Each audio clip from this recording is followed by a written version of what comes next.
I'm going to call to order the September 12th, 2023 Governing Board meeting of the St. Johns River Water Management District. It is 3 p.m.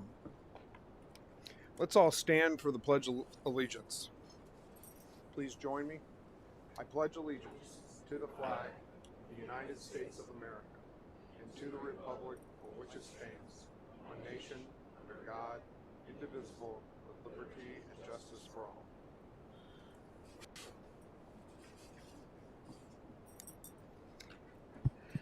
All right, roll call. Miriam Giabi White. Present. Ron House. Present. Chris Peterson. Ryan Atwood. Doug Bornick. General Doug Burnett. Cole Oliver. Here. Janet Price. And my name's Rod Bradley.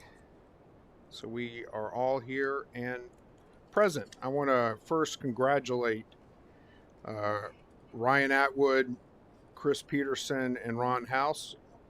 They have been, Governor DeSantis has reappointed the three of them to our board for 4-year terms. We're all very excited to be able to continue serving.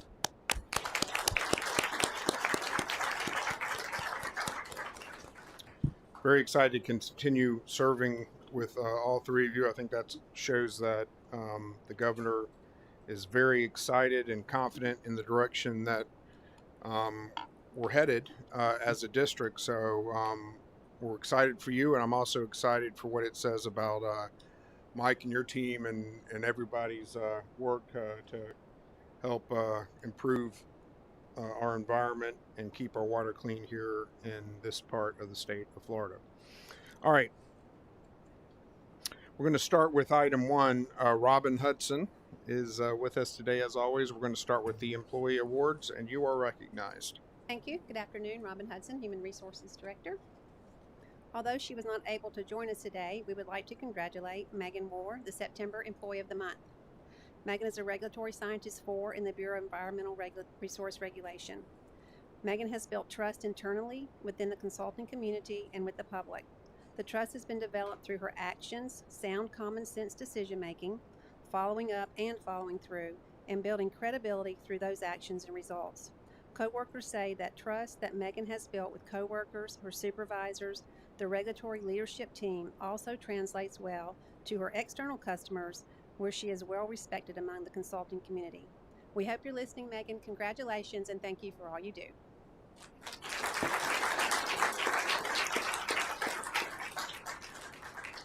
A 5-year service award for Travis Costin, Senior Trades Worker in the Bureau of Operations and Maintenance.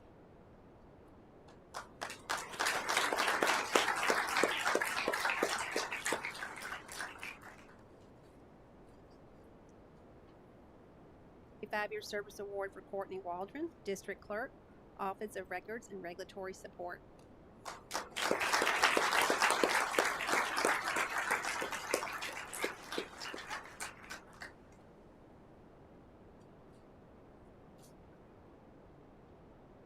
A 10-year service award for Suzanne Archer, Technical Program Manager in the Bureau of Water Supply Planning.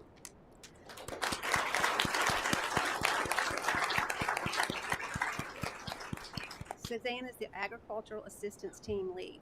She oversees all the district's agricultural cost share programs, including development and implementation of the district-wide agricultural cost share program. Suzanne and her team provide assistance to agricultural producers with ERP or CEP permitting questions, including compliance assistance. Suzanne has overseen over 261 cost share projects that have a combined total cost in excess of $31 million. These projects have saved almost 16 million gallons of water per day, reduced nitrogen use by over 500 pounds per year, and phosphorus by over 100,000 pounds per year. Thank you, Suzanne, for 10 years of dedicated service to the district.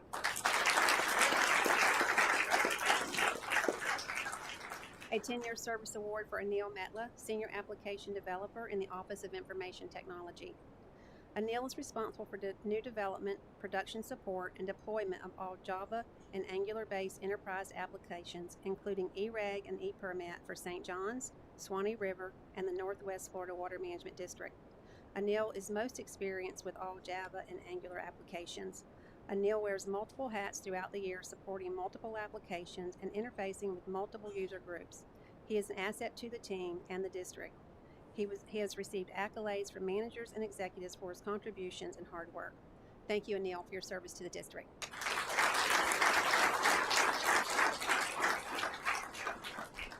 A 30-year service award for Curtis Freisinger, LIMS Data Warehouse Administrator in the Bureau of Water Resource Information.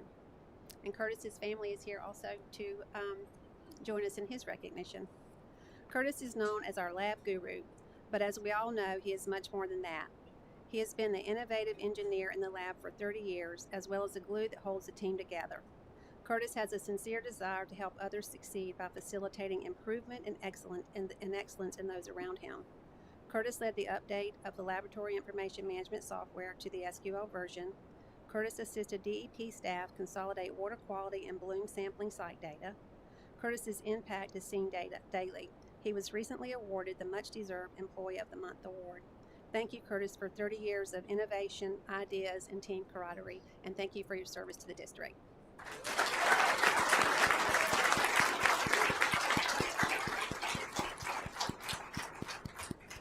A 30-year service award for Godfrey Smith, Procurement Supervisor in the Office of Financial Services. Godfrey is responsible for managing, coordinating, and monitoring all aspects of the daily operation of the district's stores, warehouses, in Palatka and the Palm Bay Service Center.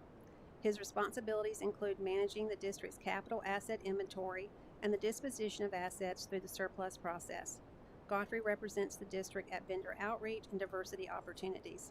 When the district implemented the Employee of the Month award, Godfrey was the first employee selected for this award. Godfrey has a contagious smile and a personality full of compassion and kindness for others. Thank you, Godfrey, for 30 years of exemplary service to the district.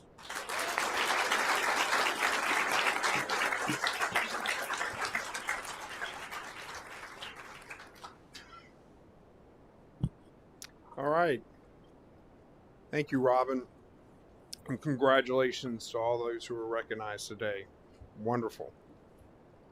We're going to just take a second while folks clear the room. We always appreciate the fact that everybody comes to celebrate these very important milestones. So we're happy to take a couple of moments while the room clears of some of the employees who came here to honor their colleagues.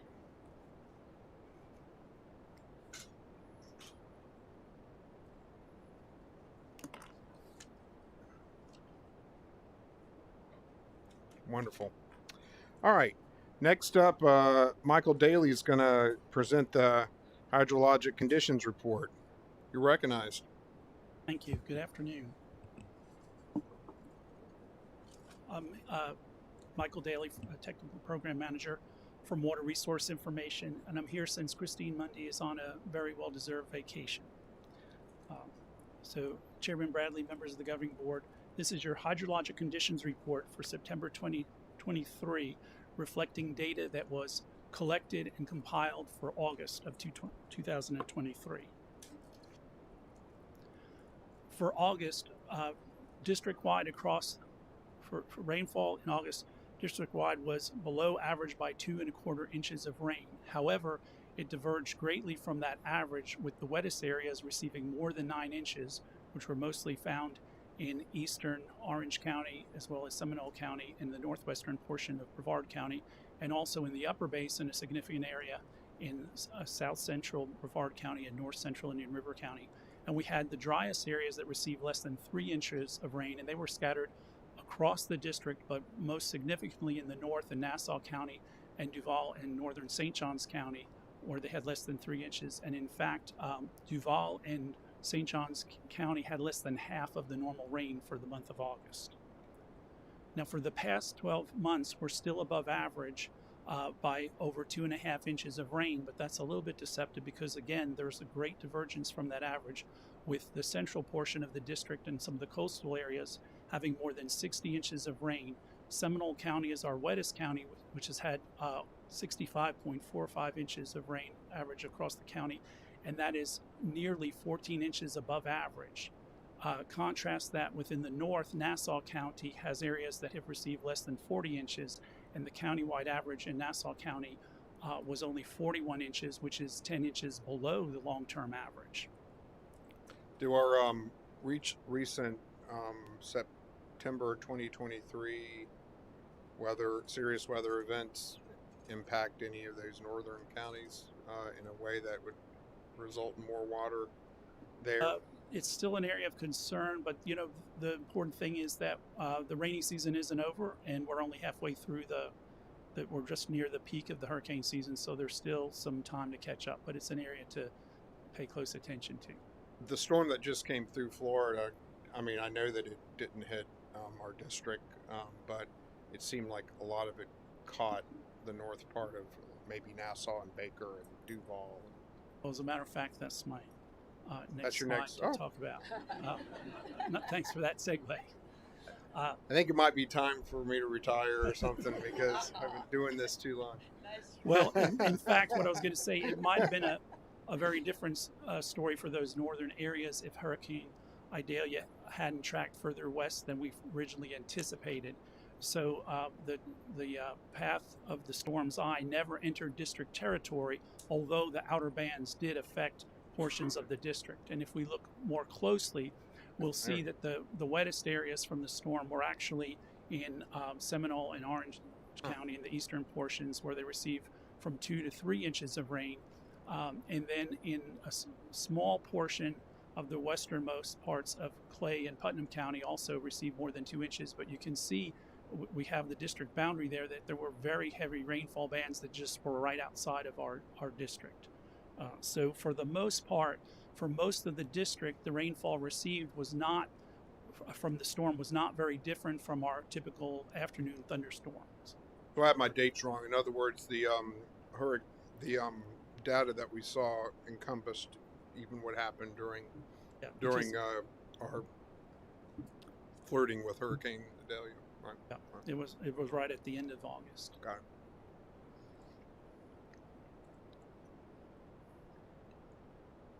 Go ahead.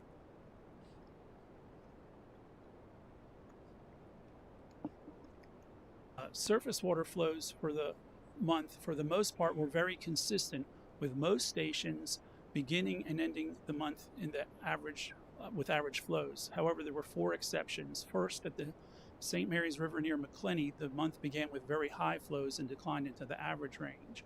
And then at the St. Johns River at Jacksonville and Satsuma began the month with average flows but declined to very low. You'll have to recall that they are tidally influenced, and there was also a significant east wind in the wake of the hurricane, so that also contributed to that. And then finally, in the south, in the central area, the Econ River started the month with average flows and ended with high flows, and that was partially, I believe, from the outer bands from the storm at the very end of the month. Next, we'll look at representative lakes across the district. At Lake Brooklyn, we had nearly a foot increase from the previous month, finishing at 106.4 feet. At Lake Weir, there was no change over the previous month, and we maintained a water level of 53.6 feet. At Lake Winnimisette, there was a 0.3 of a foot decrease from the previous month, finishing at 57.7 feet. At Lake Apopka, there was a 0.2 of a foot decrease, and we finished up at 65.2 feet. And at Blue Cypress Lake, there was a 0.5 foot decrease from the previous month, finishing up at 21.6 feet. In the upper Floridan groundwater conditions, the upper Floridan aquifer for most of the district were normal. There were some areas of high levels, mostly in the central part of the district, but most significantly in southern Volusia and northern Brevard counties. And also we have a notable low area, again, in Duval in northern St. Johns County. And it was a mixed bag because we had, this is unusual to see, we had 3 wells where we had an increase of 10 percentile points, while at the same time we had over a half dozen stations where we had a decrease of more than 10 percentile points. And the Upper Floridan Aquifer Well Index finished the month in the 65th percentile, which is well within the range of normal for this time of the year. So that's pretty good. Next, we'll look at representative springs across the district. At Silver Springs, we had a decrease of 11 cubic feet per second with an average flow of 643 CFS for the month, right in the center of the normal range. At Blue Springs, we had a 6 cubic foot per second increase with an average flow of 158 cubic feet per second at the bottom end of the high range. For Rock Springs, we had a flow of 60 cubic feet per second, which was just a very minor 1 cubic foot per second decrease. And then at Wekiwa Springs, we had a 3 cubic foot per second decrease, averaging 65 cubic feet per second for the month. And our well plugging program plugged 27 wells for the month of August, and that brings our cumulative water savings to nearly 45 million gallons per day. And the cost effectiveness of the water saved is 4 mils per 1,000 gallons, and mils is usually a unit that we only use when we talk about property tax rates typically. And that's my segue into this next slide, which is courtesy of the water supply program. But the plugged abandoned artesian wells is the best source of is the most cost-effective source of water that we have when we compare it to the other sources. And the point of this slide is that clearly going forward, that the meeting future demands will hinge on a combination of both increasing supply through alternative water sources as well as reducing demand through conservation. And that concludes my report. All right. Well, that last slide is critical. That's something that we often talk about as a board, is making sure that as we, plan for future water needs, that we do so in a way that is protecting the taxpayer dollars and doing it in the most efficient way possible. And so this is the type of data I think that we all value greatly. You can see the wide range of prices for the different options, and boy, capping the wells that's a good one. Does anybody have any questions for Mr. Daly? Yes, sir. You're recognized.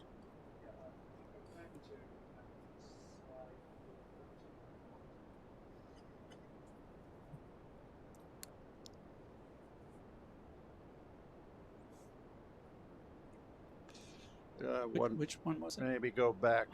Go back another one. Yeah. Let's see. Slide 13. Yeah, that's a good one. Could you go back a couple more, one or two more?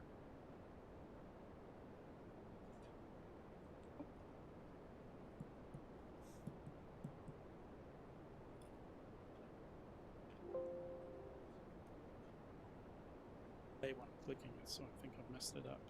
Take your time. But yeah, go We're- back. Go we're back good. to like 12 must be. That's it. That 12's perfect. I just wanted to point out that as wet as it's been in the upper basin, we still struggle to get into the average regulation schedule. As this board knows, I'm pursuing a reconnection with South Florida, which water from St. Lucie County and the magnitude of 100 to 150,000 acre feet used to flow north into our basin, and it's blocked because of the turnpike and buildings, and we can reconnect and take that water, and we can make that regulation schedule. We can bring that number back up to the maximum, and it should be when it's raining as much as it is in the upper basin. So I just wanted to point that out because I'm gonna be pushing very hard this session to try to get some support in Tallahassee to reconnect the districts and to take that water out of the Indian River Lagoon and put it right there where it's needed and wanted, not only for our ag use, but for all the cities and counties to the north that can use that water. So thank you very much. I just add a comment to that. Sure. So as everyone knows, we've had a very hot summer this year, and I looked it up. So most of our stations, the transpiration has been 5 to 10% higher than average. So I think even though it's been wet, the heat and their dry periods between the storms has really increased the ET. So I think that may also be a factor. But certainly getting more water is always a good thing. Especially in the upper basin, we're growing trees along our banks where there should be water of the upper basin. Here we have one of the most extensive upper basin system. It's one of the biggest and strongest, according to the staff here, and can withstand a Cat 5. And we're growing pepper bushes in it and palmetto trees. And we should have 3 or 4 feet of water in it. So in any event, Mike and his staff have been very supportive of the reconnection, and we're getting resolutions passed by the Treasure Coast Regional Planning Council on Friday, this coming Friday. So I'm going to be pushing this as hard as I can because it'll bring a lot of needed and wanted water into the upper basin. Thank you, Mr. Chairman. Thank you, Doug. Doug, is this something that you would as we get closer to session like to have as an agenda item so that we can kind of break down exactly what is needed, what we're talking about, what we can do to help? I'd like to get maybe Evans property folks here that own the property between the two counties where we want to have this reconnection. We could have Dwayne DeFreeze here. He thinks it's the single biggest thing we can do to save the Indian River Lagoon as far as volume of water, getting it out of the lagoon. It's the biggest amount of water we can get out of the lagoon. We don't want that water. Right. Nobody in the lagoon from Titusville to Jupiter wants that water in it, and they're trying to stop the C-44 as much as possible. And the second biggest thing we can do is this. So it's a big thing for boaters, water quality, and the animals of the lagoon, and it's a big thing for the St. Johns River. It's a win-win. We could take that water where it's not wanted and park it exactly where it's needed and wanted in the upper basin. So there's no downside to this puppy. It's a good one. So, well, if we could put on the November agenda the reconnection issue, and if Mike and your team could work with Mr. Bornate to make sure that the individuals that he described are aware of it, and we would love their input. And certainly want the staff to give its professional perspective on the matter. Yeah, I'd like to include Mike DEP, obviously, to have them here. Both districts would be good. Going to freeze. I mean, you could pick any number of people that everybody supports. We have resolutions from both districts. We have both resolutions from all the counties and cities up and down the East Coast. I don't think there's one that hasn't in the last 10 years supported it. So, well, I for one would like to I love the details on those things. Sure. And just see how we can help. Absolutely. Thank you. Sure. Anyone else? Mr. House, you recognize?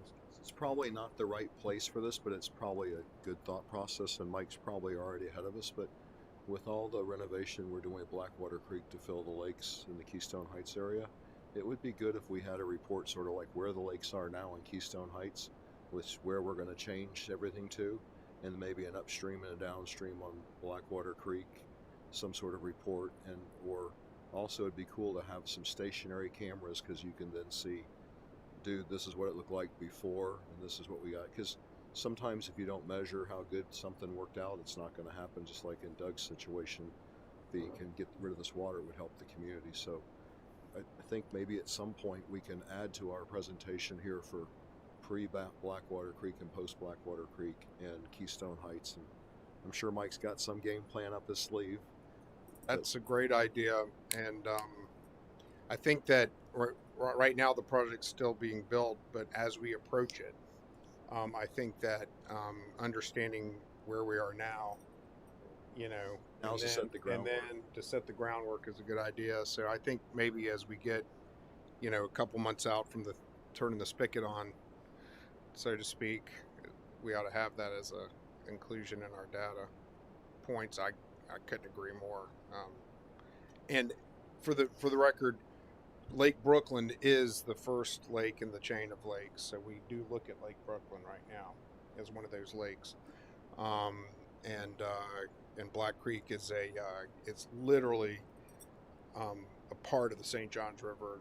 You know, we call those tributaries off of them creeks and stuff like that. So that is water that's coming from what we all know as the St. Johns River. Really, you know, it's not a lake or anything like that. It's, if you could take a boat from the middle of the St. Johns River outside of where I live and drive it to Black Creek and I don't think you can make it back to where that, I think it gets a little funky there as you get close to where they're going to take the water out. But when I was in high school, we did jump off of a rope, like on the other side of the bridge where this thing's going in, which is kind of weird. But anyway, fun stuff. All right, thank you. Wonderful idea. Anyone else? Thank you, Mr. Daly. All right, we're going to move to item 3, which is consent agenda. And I understand that staff has updated items 6 and 21 since the original publication of the agenda on the district website. So if you could explain the changes to 6 and 21, and I'm going to pull item 22 also, but let's deal with the changes to 6 and 21 first. Thank you, Mr. Chair. Number 6, which is the Apopka individual distributed wastewater treatment system conversion. There was just a typo in that one where the extension should have been 18 months, not 15 months. So we've corrected that typo. And then item 21, the settlement agreement that was referenced in the memo has now been attached and agreed to by all parties. Okay, great. So is there a motion to approve the consent agenda? That would be items 12 through 20. Hold on a second.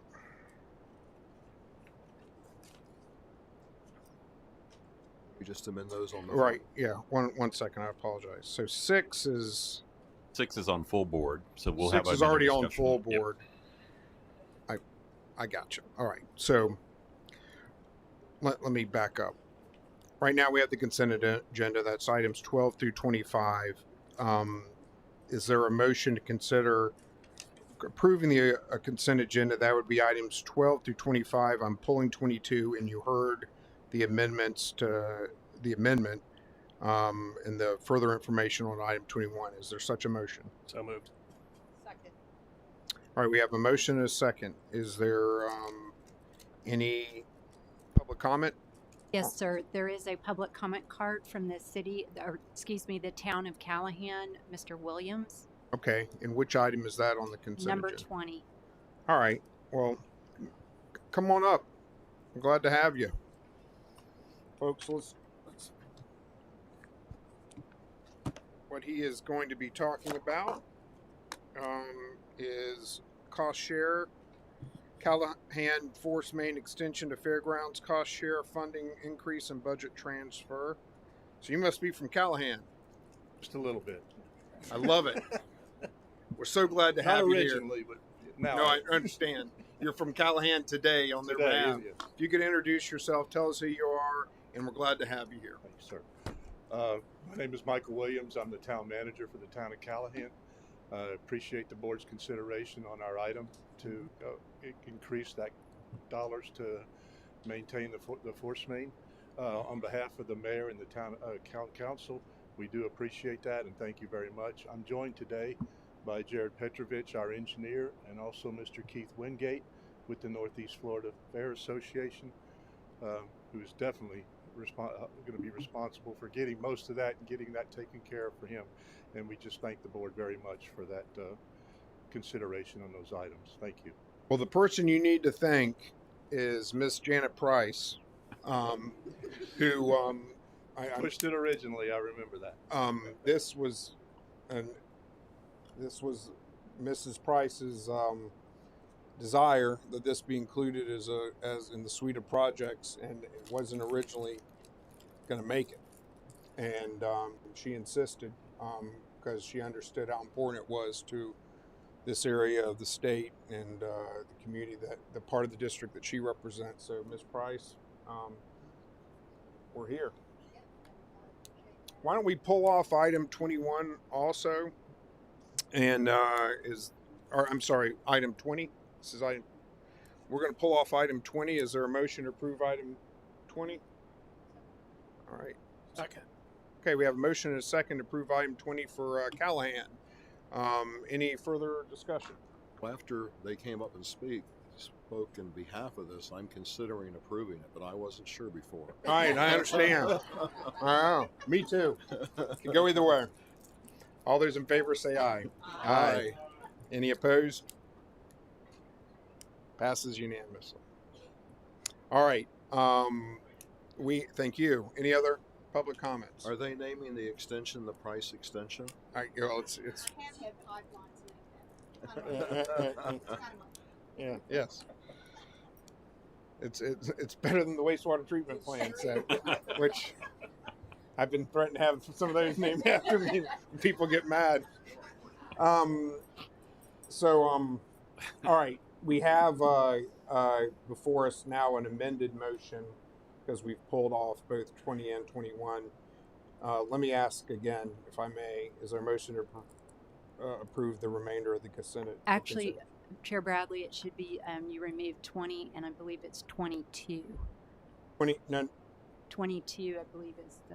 I'm sorry. You're right. Boy, I apologize. Let me back up. All right. I removed 20 and 22. Correct?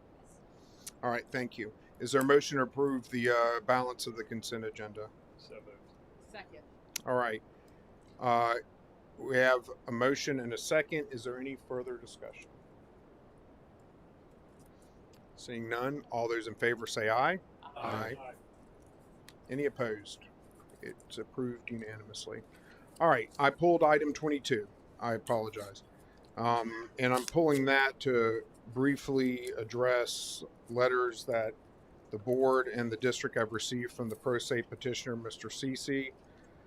As Mr. Register mentioned, after the proposed final order for item 22 was posted, as I mentioned, not Mr. Register, the district received 3 letters from the petitioner. The 7th and the 8th and the 11th of September were the dates on those letters. I also received a letter dated the 12th today that's before me, and we all have a copy that was hand delivered from Mr. Cece to the board. The 3 letters from the 7th, the 8th, and the 11th have been added as an addendum to this agenda item, and then you all have in front of you the letter dated the 12th. In the letters, the petitioner asked the board to make additional rulings, including on attached motions that he filed after the case was back at the Division of Administrative Hearings last year. As I read this correspondence, petitioner is alleging procedural errors that he wants corrected. Among other things, the petitioner believes that there should have been a default denial even earlier, and he filed several motions related to that. The recommendation on this item is denial of the permit application, which the petitioner presumably wants. Granting these motions that he's set forth would not change the board's ultimate decision to deny the application. Thus, I propose that we revise the final order to also deny any pending motions as moot. There may be public comment on this item, but before we get to that, if we get to that, I would think it'd be good to kind of talk about some of the guardrails on this item, legal guardrails. You have a memo from board counsel in your folder. The board, as we are constituted, has only 2 tasks today. Number 1, accept or reject the recommended order, and number 2, issue or deny the permit. We can't go beyond these 2 tasks today. We are constrained by prior rulings of the judge and the 5th District Court of Appeal. The record is closed. The board cannot receive new information today that was never presented to the judge. The board cannot make new findings of fact. Only the judge could do that. In this case, the judge declined to make additional findings of fact, and the 5th DCA, the 5th District Court of Appeal, agreed with that decision. Without additional findings of fact, we are constrained to accept the judge's recommendation to deny the permit. And with that, I am going to make a recommendation to approve and authorize the executive director to execute the proposed final order denying the application of Cedar Island Homeowners Association of Flagler County, Inc.'s Environmental Resource Permit, application number 70686-9, and denying any other pending motions as moot. So that would be the motion. Do we have any public comment? All right. Mr. Chair, Yes. if you were making the motion, do you need a second so we can go to I discussion? would say that would be the motion. Someone may want to make it or not. I was articulating it, and I can articulate it again. The motion I'll make that motion as stated, so for discussion purposes. sounds good. There's a motion. Is there a second? I'll second. Okay. Before we get to discussing, considering the motion that was made and seconded, my first question is going to be, do we have any public comment? Yes, sir. We have 2 public comment cards. The first was Mr. J. Livingston. He is representing Cedar Island HOA and Flagler County, Inc. Okay. And the second is Mr. James Hensley. I do not have any other public comment cards, but I have a letter from Mr. Cece. It says that he wants us to call on him if we have any questions or consult with him. I'm going to treat that as a submission of a public comment card and call Mr. Cece. But I'll let him listen to the other 2 things first, sir. and then he can come up if he so is. Mr. Cece, raise your hand, Mr. Cece, if you're here. I'll call on you, and if you want to come up, Mr. Cece, you can. And if you are satisfied with everything, then I understand that too. All right, first one. Mr. Livingston, he did note only if needed to address board questions. Okay, we are. I've said what I've said, and we have a motion and a second. Look forward to discussion amongst the board. You're recognized if there's something you would like us to know. No, sir. Jay Livingston here with Livingston and Sword on behalf of Cedar Island HOA of Flagler County. As I noted on the card, if there was any questions related to the correspondence you received or the permit denial, I was here to answer those. But other than that, I waive the remainder of my public comments. All right, thank you. Next would be Mr. James Hensley. All right, Mr. Hensley, you're recognized. Good afternoon. So when I received this from a law firm in South Water Management District about Mr. Cece, it just sent shockwaves through my whole body that we at Marsh Landing had the same exact permit issued against us as residents. And the district knew all along that they had lost at the ALJ judge on the permit issued just like ours. We had a new permit issued based on old statistics from 40 years ago. Theirs were 20. All along the district told us that, hell, this is how it works. This is how it works. You know, you can issue a new permit, you issue the engineer's statistics based on 40 years ago, even though the whole subdivision had changed. The attenuation was 25 to 40 acre feet off. The pervious and impervious land had totally changed. The whole design had changed. We believed the district. That's the first mistake I ever made, was believing them. All along, this whole lawsuit had been going on behind our backs, and we had no idea. It's the same exact situation, but Mr. Cece was smart enough to take you to court, and the court chastised this agency for what they did to him. What I find really odd is we're supposed to trust the people that sit here at this desk right here. They knew all along what they were doing to us in Marsh Landing, the residents. They knew they had lost at the ALJ judge. What they do, they spent the taxpayers' money. They took it to the 5th district, right, for appeal. For this poor man who's trying to save his home. They knew better. We're better than that. And to have me sit up here today, to come down here on my working day, to just tell you that I'm not mad, I'm embarrassed.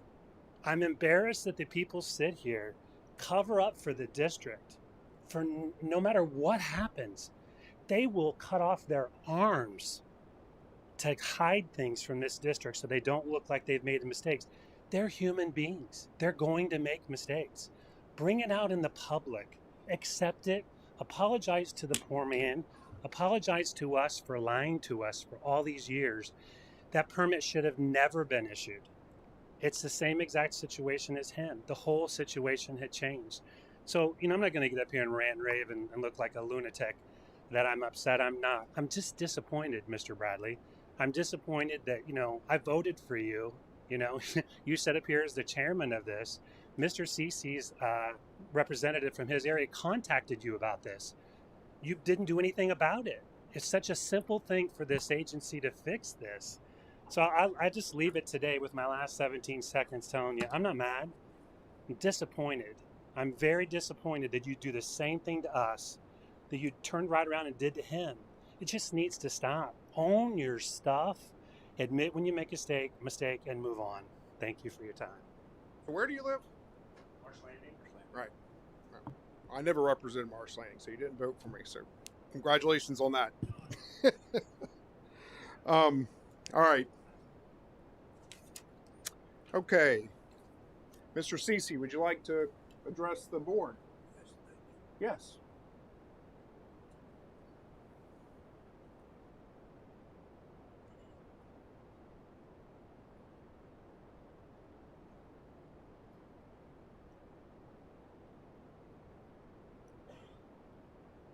Afternoon, and thanks for allowing me to speak. Of course. Follow up on what the gentleman has said before I get into what my objection letter is about. Before I started in June of 2020 contacting the agency, the district, that there's a pattern of overbuilding within my community. Community was only like half built. It's a small community, 32 lots in all. And the district recognized that there's a pattern of overbuilding. They sent in October the first compliance assistant letter. Then in April of 2021, Mr. Brad Purcell sent a compliance assistant letter. Pattern of overbuilding, they wanted to stop. No enforcement was done by the district. But then the district engaged with the HOA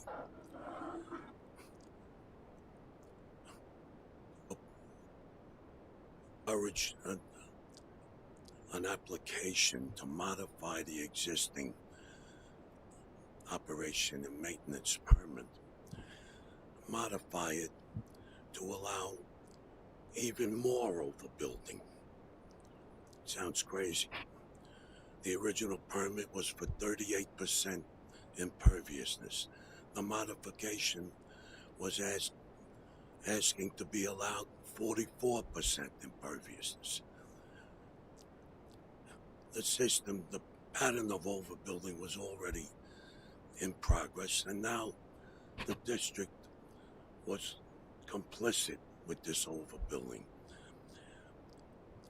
I arranged a meeting at the Maitland office with Mr. Brad Purcell, Mr. Jeff Pradner, and Cammie Dewey, supervising engineer. I spent an hour and 20 minutes in a cordial meeting. I explained why that application should not be approved. I gave supporting documents. Mr. Pradner told me at the meeting, well, don't worry. If it's approved, you can always file an arbitration petition, administrative hearing petition. They approved it. I filed my petition.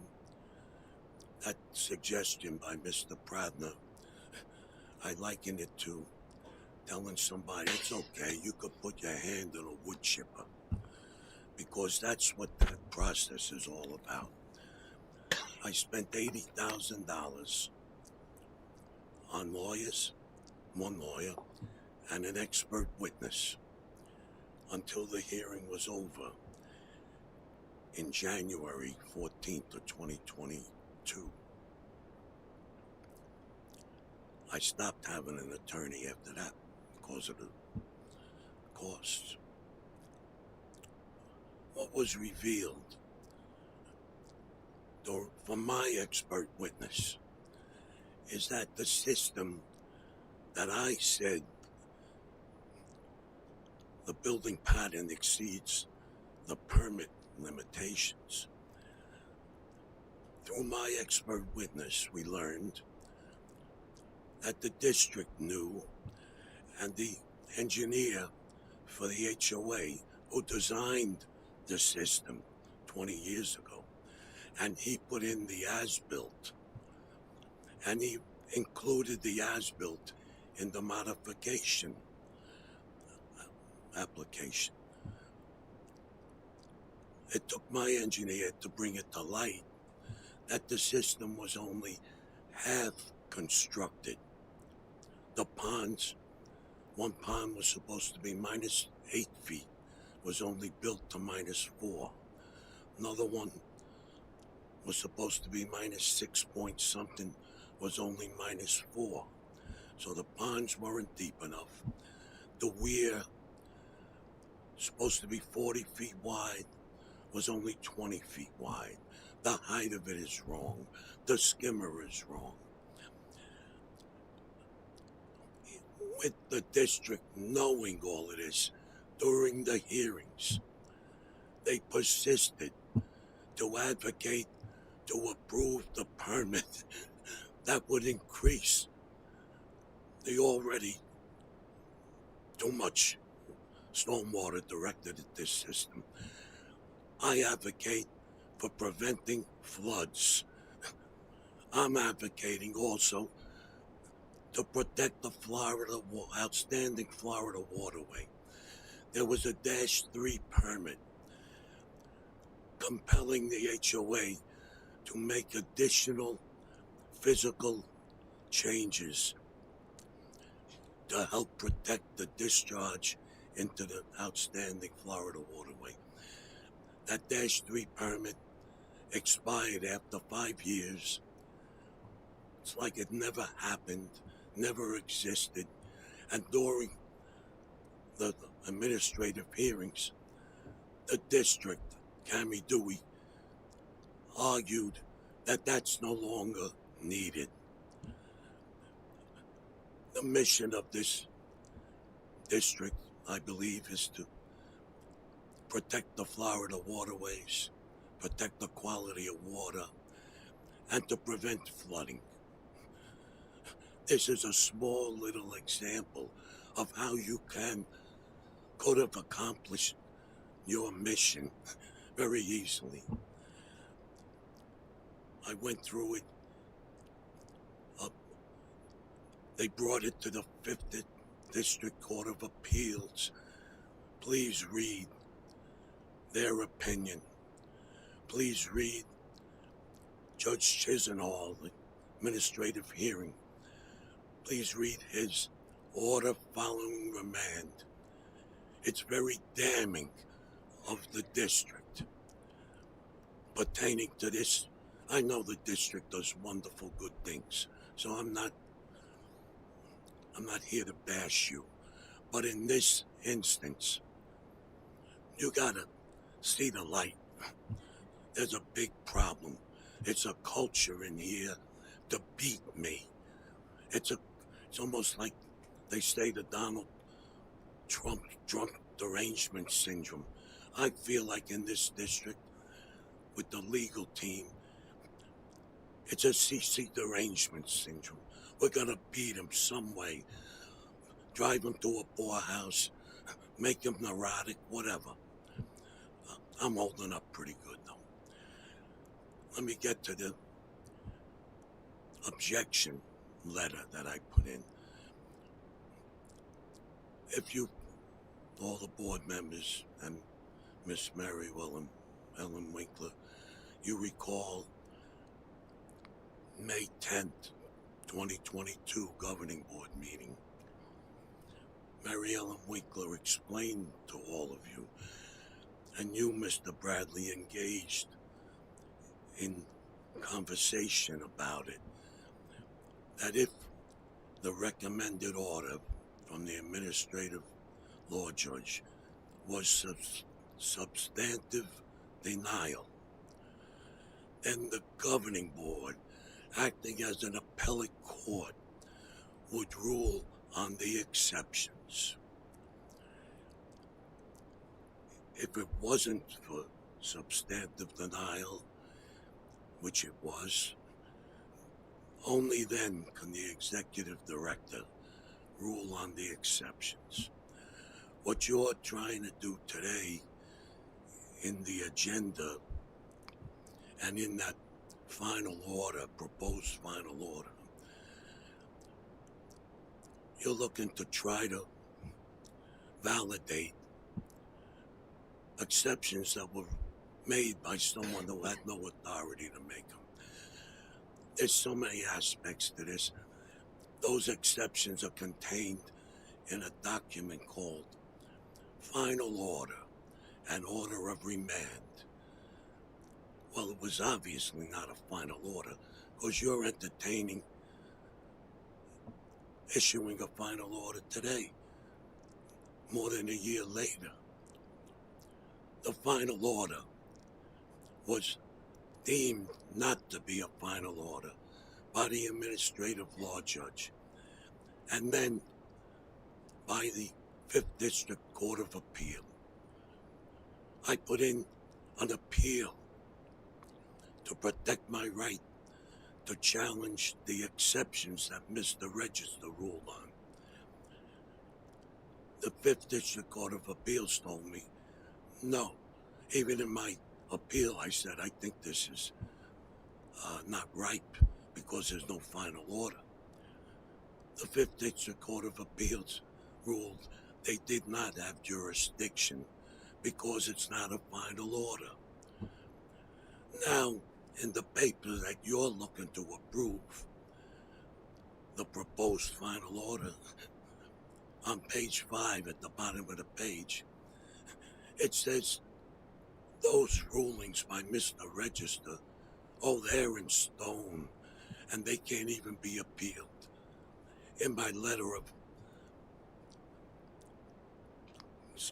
to your final order advisors, Karen Ferguson and Tom Mayton, I told them it's ridiculous what you're saying. It's preposterous to think that those rulings cannot be appealed. Well, you're approving a final order saying to me that those rulings can't be appealed. What you're doing is creating more litigation. This district, I'd love to get the man hours that this legal team has put on this case. I would say minimum that's $250,000 has been spent. If I spent $80,000 just for a portion of it, a team of lawyers has been working on this for the district. The appeal that they made in October was over 1,000 pages submitted to the 5th District Court of Appeal, the record of the case. What you're doing is just creating more litigation, because, if you don't mind me saying, you're doing something that's incorrect. And it'll be appealed, and I will prevail. But what do I win? You people, you don't lose. You're using taxpayer money. If you were using the money in your pocket, might be a different story. Of all this, it is nonsense. I don't want to say too much. I'm sorry. Okay. I've If you have any I want to give questions, you as much time as you want to address the board, because up to this point, we haven't had it. It's all been in writing.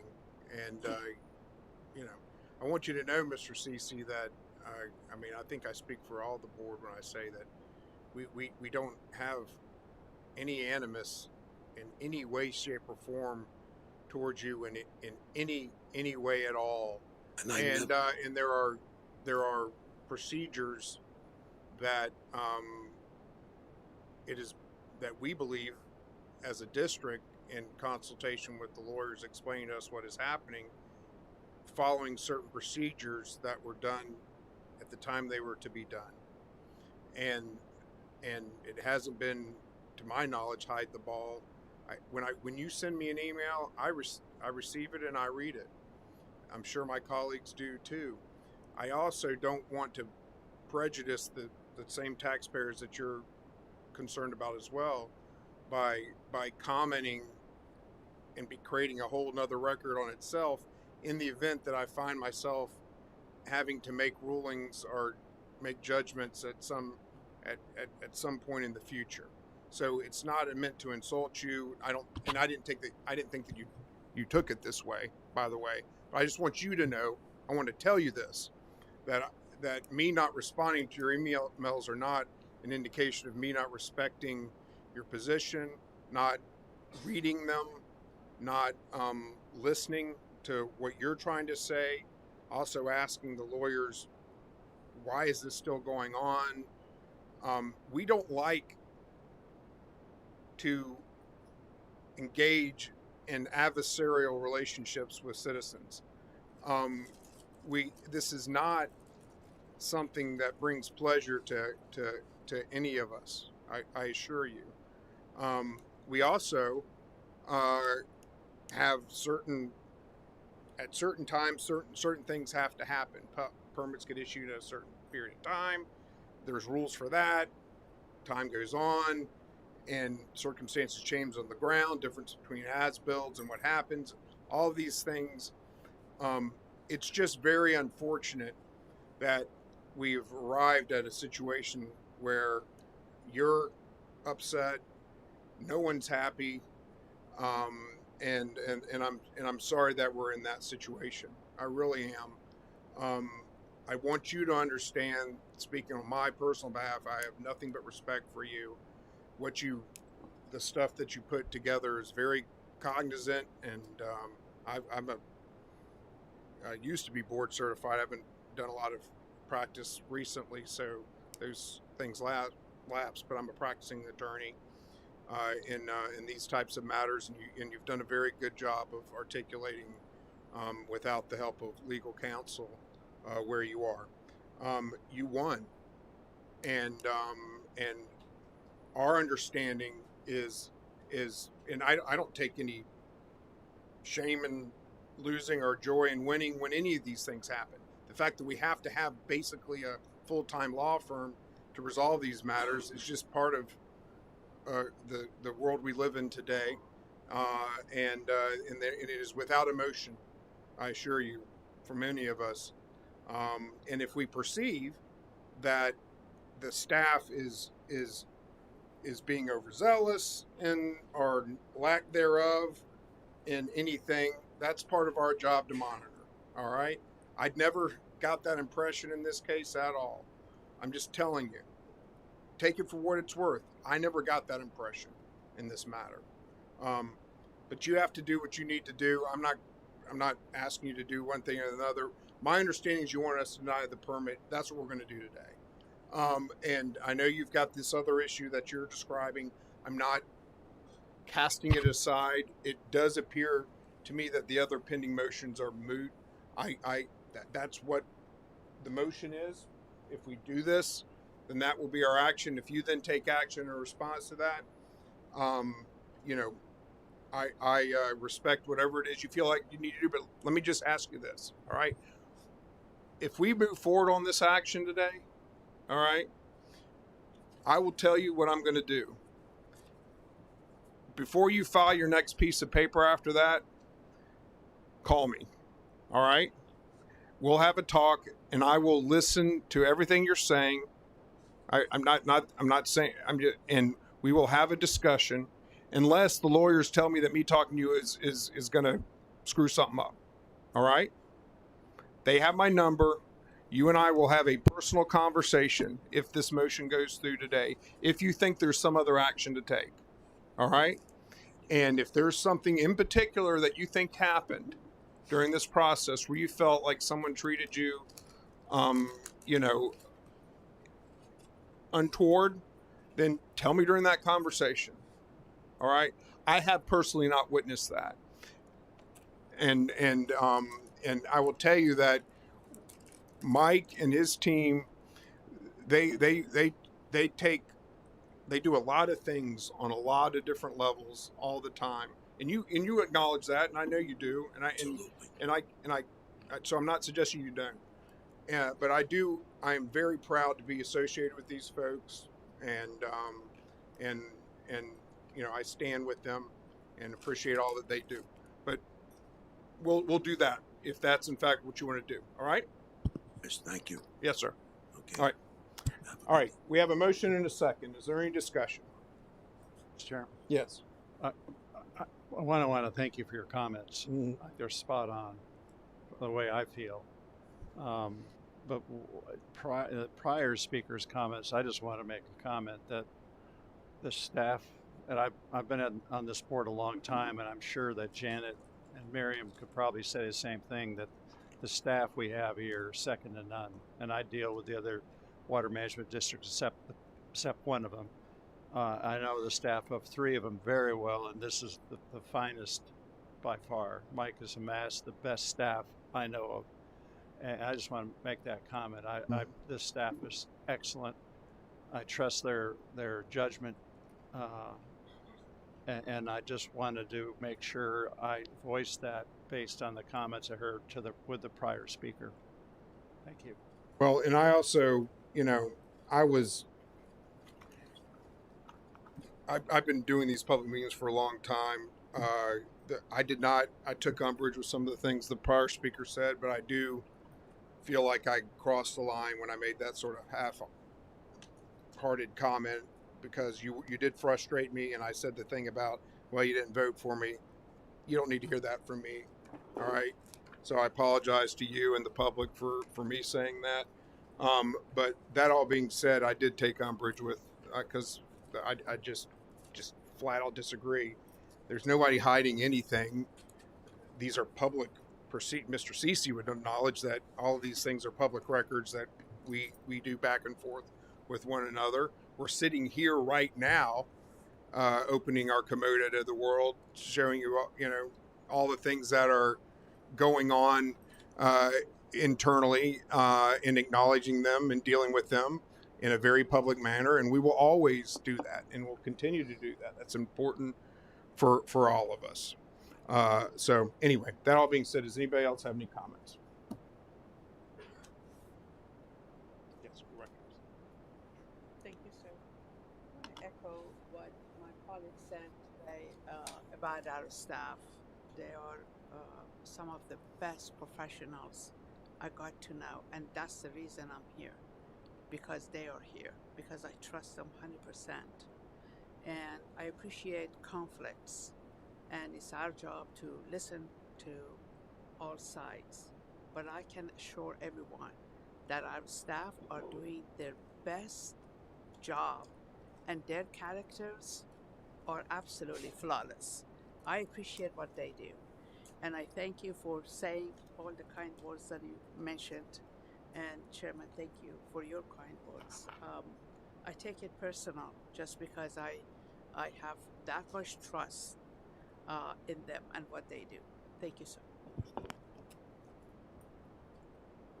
Mr. Chairman, I appreciate the compelling conversation. I just sort of wanted to hear when and I made the motion, no problem at all with that. When we deny the permit, which is what the judge is ordered to do, now what happens next, basically? Can we go for a quick walk so there's no misunderstanding of that? Is that possible? This is a good segue into the next phase here before we vote. and I'm going to let our professionals. I could probably answer it, but I'm going to let Mary Ellen or someone with our staff answer some of the procedural matters that you were raising, which I think is a great question. So go ahead. I'm in an awkward position because that's not my role, but I'm happy. Or Aaron. Yeah, Aaron would be, and I don't know if Mr. Livingston, given. I'm not talking. We're not talking about that. We're talking about the CC issue, and I can respond. Yeah, we're denying a permit. Someone applied for a permit. We're now denying the permit. So someone applied for a permit. The permit's not being approved. So now they are going to go back to starting square over. They're going to. Well, the individual, Mr. CC, is not actually the individual who sought the permit. Right. So that's the. Correct. Right. And I think procedurally, it's not appropriate really for me to, I'm happy to, because my name was mentioned, I'm happy to talk about what I talked about in May, but I would defer to your final order advisor and general counsel since I'm in a different role. All right. Why don't we take a second? I want you to put your hat on and speak to us as you spoke to us on May 2022. Mr. CC talked about that colloquy that you and I had. And so for the purposes of what you're about to advise the board, you're acting to explain that conversation. So you're recognized. Correct. Just by way of the reference in the comment letter, at the time that the May board occurred, we had just received the final order, or recommended order rather, from Judge Chisenhall, and my comments that day were directed to where we were in the process. So it was just to advise you that we had received the recommended order and that the next step in the process was exceptions and responses to exceptions. So in terms of any in-depth conversation at that point, it would have been inappropriate. It was really just to advise you as general counsel, and as I'm required to do, where we were in the process. The other admonition that I gave at that time was because I didn't know who was, ultimately what your final order writer would recommend, was just to admonish both the executive director and the board not to have any communications other than, on the merits of the case, other than with Mr. Maitland and Ms. Ferguson. So as to that May, right. that which was is what content. I touched on in my conversation with Mr. CC about explaining why he didn't receive a response to the emails. Correct. Which I thought you was had been important. admonished Right. not to Right. communicate. Did you have another question for Mary Ellen related to May 2022? Otherwise, I'm going to move to Aaron. No, I wasn't really. I was just asking.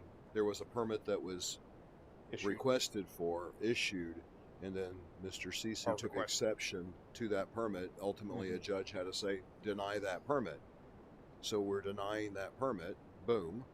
And now, what's going to happen now with the project? There's no more project because there's no more permit. Could you do a quick...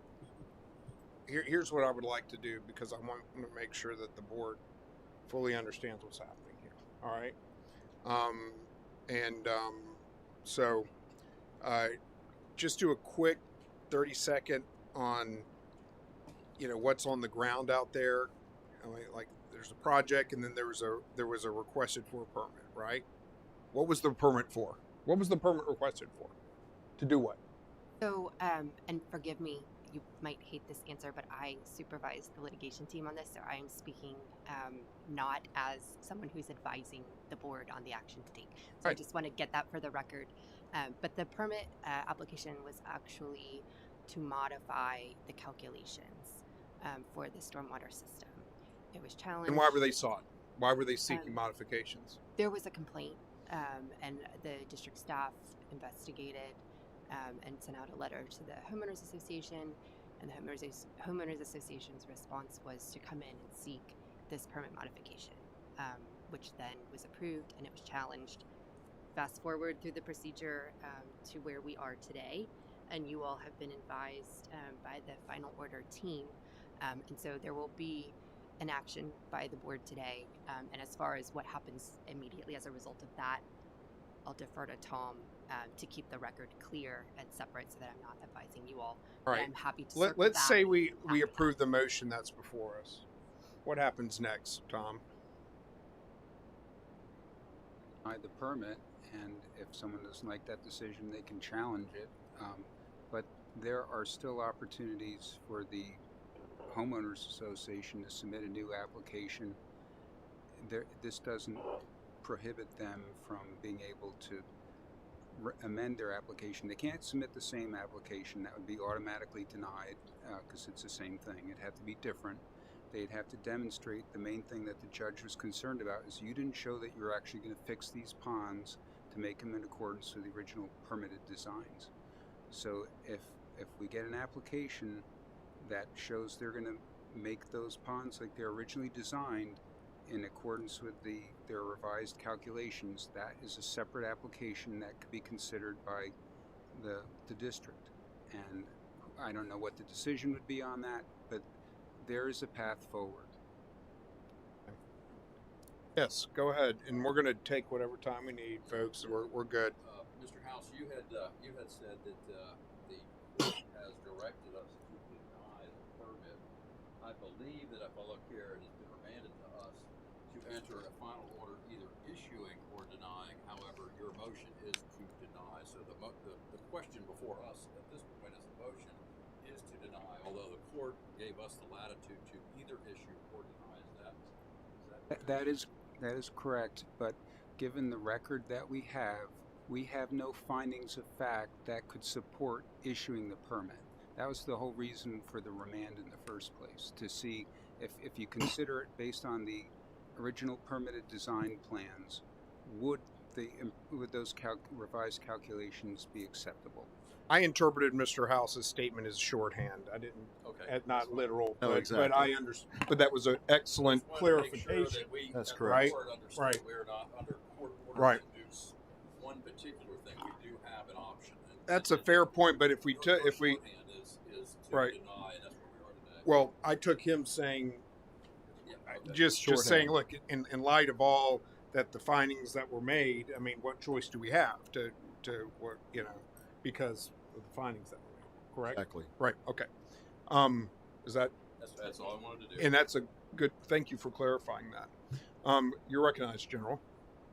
Sir, Mr. Chairman, I want to make sure I understand the pick and shovel piece of this, and I might be missing it. But as I read the past history of this, it seems the concern, Mr. Cece, is the community was designed with certain ponds, certain slopes, certain depths. Because it didn't come out that way, flooding the property, flooding his house, I guess, and as they built more and more, which took up less ground to absorb, he's saying what he's, I guess, asking for, I think, is, hey, somebody needs to go back and re-slope the ponds, dig them deeper, and maybe it'll work. Do I understand that's what is the meat of the matter here? I'll let him answer. And do the ponds meet the slope and all that? You want me to? There's findings by the judge that the stormwater ponds that are there are not in compliance with the original permitted plans. The judge, because of is kind of a truncated proceeding, there's a way to do kind of a truncated case for the applicant to put in the application documents and the technical staff report and rest, and that creates a rebuttable presumption. It kind of shifts the burden onto the third-party challenger to poke holes at the case at that point. The judge ultimately did not hear, the HOA did not have someone speak up to say, I affirmatively state I'm going to fix those ponds. And that's what the judge fixated on, that there wasn't something from the HOA saying, I'm going to fix these ponds. And that's why he recommended denial, because it doesn't make sense to allow increased impervious surface when you're not fixing the ponds. And that's how the judge saw it. the district staff tried to leave a trail of breadcrumbs as best they could, because they're not the applicant, explaining, this is an operation and permit. The permittee has a responsibility to operate and maintain the system. So The HOA. the HOA has Because they applied for the permit, they applied for the modification, they have the responsibility to do all these things. and The one who had the first card today represents them. Right. Okay. Right. Go ahead. And to fix the pond would be maintenance work under the operation and maintenance permit that can be done at any time. So those are the breadcrumbs that the district staff tried to lay down, but they could not say affirmatively for the applicant, I am going to fix this. And that's where we ended up with the judge saying, I don't feel good about this because I don't know that that these ponds are actually going to be fixed. And that's why he denied. Right. And Thank so you, you Mr. can see Chairman. there's I some appreciate there's that. some procedural matters.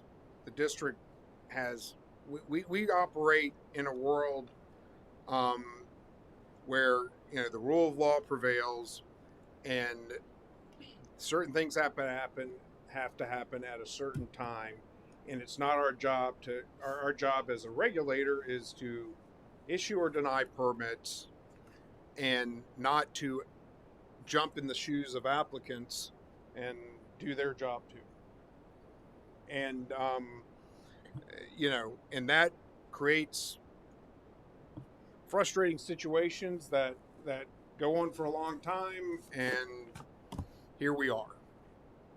And I hate that it happened, and here we are. Mr. Chairman, there's one. There, So if they dug the ponds deeper, Mr. Chairman, and they got the slopes by whatever criteria they use, would that solve Mr. CC's problem? I guess what I'm looking at. I can't speak for Mr. CC. The judge did say, you can apply again if you fix the ponds. Go ahead and apply again. That's what the judge said. Is the HOA here still? Come on up. Mr. Chairman, while he's on the way up, isn't there two problems really? There's the denial of the property, and then there's also if it wasn't built according to the plans in the beginning. The permit, yes, sir. And then the other conversation when you said our job is to deny or accept, that's true, but we also have to make sure it was built in accordance. And as a licensed engineer, you sign off as built, and you do all the control structures put in properly, and there's a lot of stuff that goes. Let's on talk with to Mike. You heard the question. Isn't that our job? Yes, and so that's what I wanted to talk about, is that now if y'all go forward with the motion and you deny the permit, we're still at the point where the ponds were not constructed in accordance with the way the original permit that was issued required them to be. And so, as I think Tom or somebody mentioned, that can be handled under a maintenance activity without a permit, and should be. And in fact, we are working with the homeowner association to try to get those recovered and built according to the way that they were originally. That's completely separate from the permit application that was to actually do that and add additional impervious surface. This is now just more of a compliance issue that we'll be working with them to get the ponds the way they should have been originally, and that's our next step. All right, could you introduce yourself again? Thank you for coming up again. We're glad to have you here. Oh, it's my pleasure. Jay Livingston with Livingston and Sword, representing the Cedar Island HOA in Flagler County. All right, are y'all going to come in compliance on your ponds? Yes, sir. We've been working towards that. There's actually two different compliance issues, that primary ones we have to address. That's the pond deepening, the grading, rebuilding the skimmer to its original design specifications, and confirming the integrity as well as no encroachments within the vegetated natural buffer, which is actually part of your treatment system in this particular facility. It's bound by a vegetated natural buffer that's providing treatment where it was impossible to elevate the elevations in order to make everything flow towards the ponds. So instead of everything flowing towards the ponds, a portion of the this third basin. There's two basins that go into the ponds, a third basin that goes into the VNBs, and that treatment function is also being verified. There was a signage program that was originally input by the developer. Those signs have since, dilapidated or been removed, and they're being reestablished. So those are the two primary compliance issues. I asked for an update from my board, and they had initially hired an excavation company to do the work. There was an objection raised about the bid process that had been followed, so they went out, they rebid that bid actually was sent out yesterday, and the reply period is October 11th for the bids to come back. The original excavation company that was hired, who was sent the bid package the second time around, said it would take about 2 weeks to mobilize and a week per pond to get that work done on the ponds. That's just for the excavation and grading. Then we'd have to rebuild the skimmer. And then another consultant with Atlantic Ecological Services is going to come out and complete the delineation of the VNBs and reestablish the signs. At that point, our original intention was to get that work done first and then reapply, as opposed to apply with a construction component. I do a lot of permitting for new construction, and in those situations, obviously everything is hypothetical because it's just plans. In this situation, we had an existing system that initially we assumed was built by the original developer as spec'd, and it was in the process of the case we actually discovered, although admittedly there were file records in your database that show those as-builts. As you know, the database gets pretty heavy in terms of the volume of records. The engineer didn't catch those as-builts, and so we assumed that the ponds, other than some normal silting that would be handled through maintenance, those ponds were in fact built to spec. And once it was discovered that they weren't, the final compliance letter went out in December. It was in the middle of the process, actually. It was before the final hearing, but after discovery, another compliance assistance letter went out that gave us a line item, or a laundry list of items we had to address. And the concept was, well, instead of getting a full as-built of an existing system before applying for a permit modification, you would get the permit modification approved and then bring it into compliance. That was the process that we were following. The ALJ disagreed, and I think, honestly, as long-winded as it was, it's really a testament to the process working, because we have a final order now that shows you a roadmap of how to get to meet the standards of the code to provide those reasonable assurances. All right. Does anybody have any further? Thank you for addressing us and giving us that background from the HOA's perspective. You are recognized, Ms. Price. So all that's right. Back in compliance in terms of what was originally designed, but I'm still sketchy on the other question around impervious surface, and as the development is completed and additional lots are built upon, does the originally designed system have an upper limit on impervious surface that we now can look at and evaluate in terms of maxing or completing the construction on these lots that are still available in this development? Do we know that number? Is it an acceptable number? Is there any unanswered question there that we still need to get at? There is, under the original -4 permit, a limit, and I think the problem was they were going to be exceeding that impervious surface, which is one of the things that they were going to be addressing in this permit application.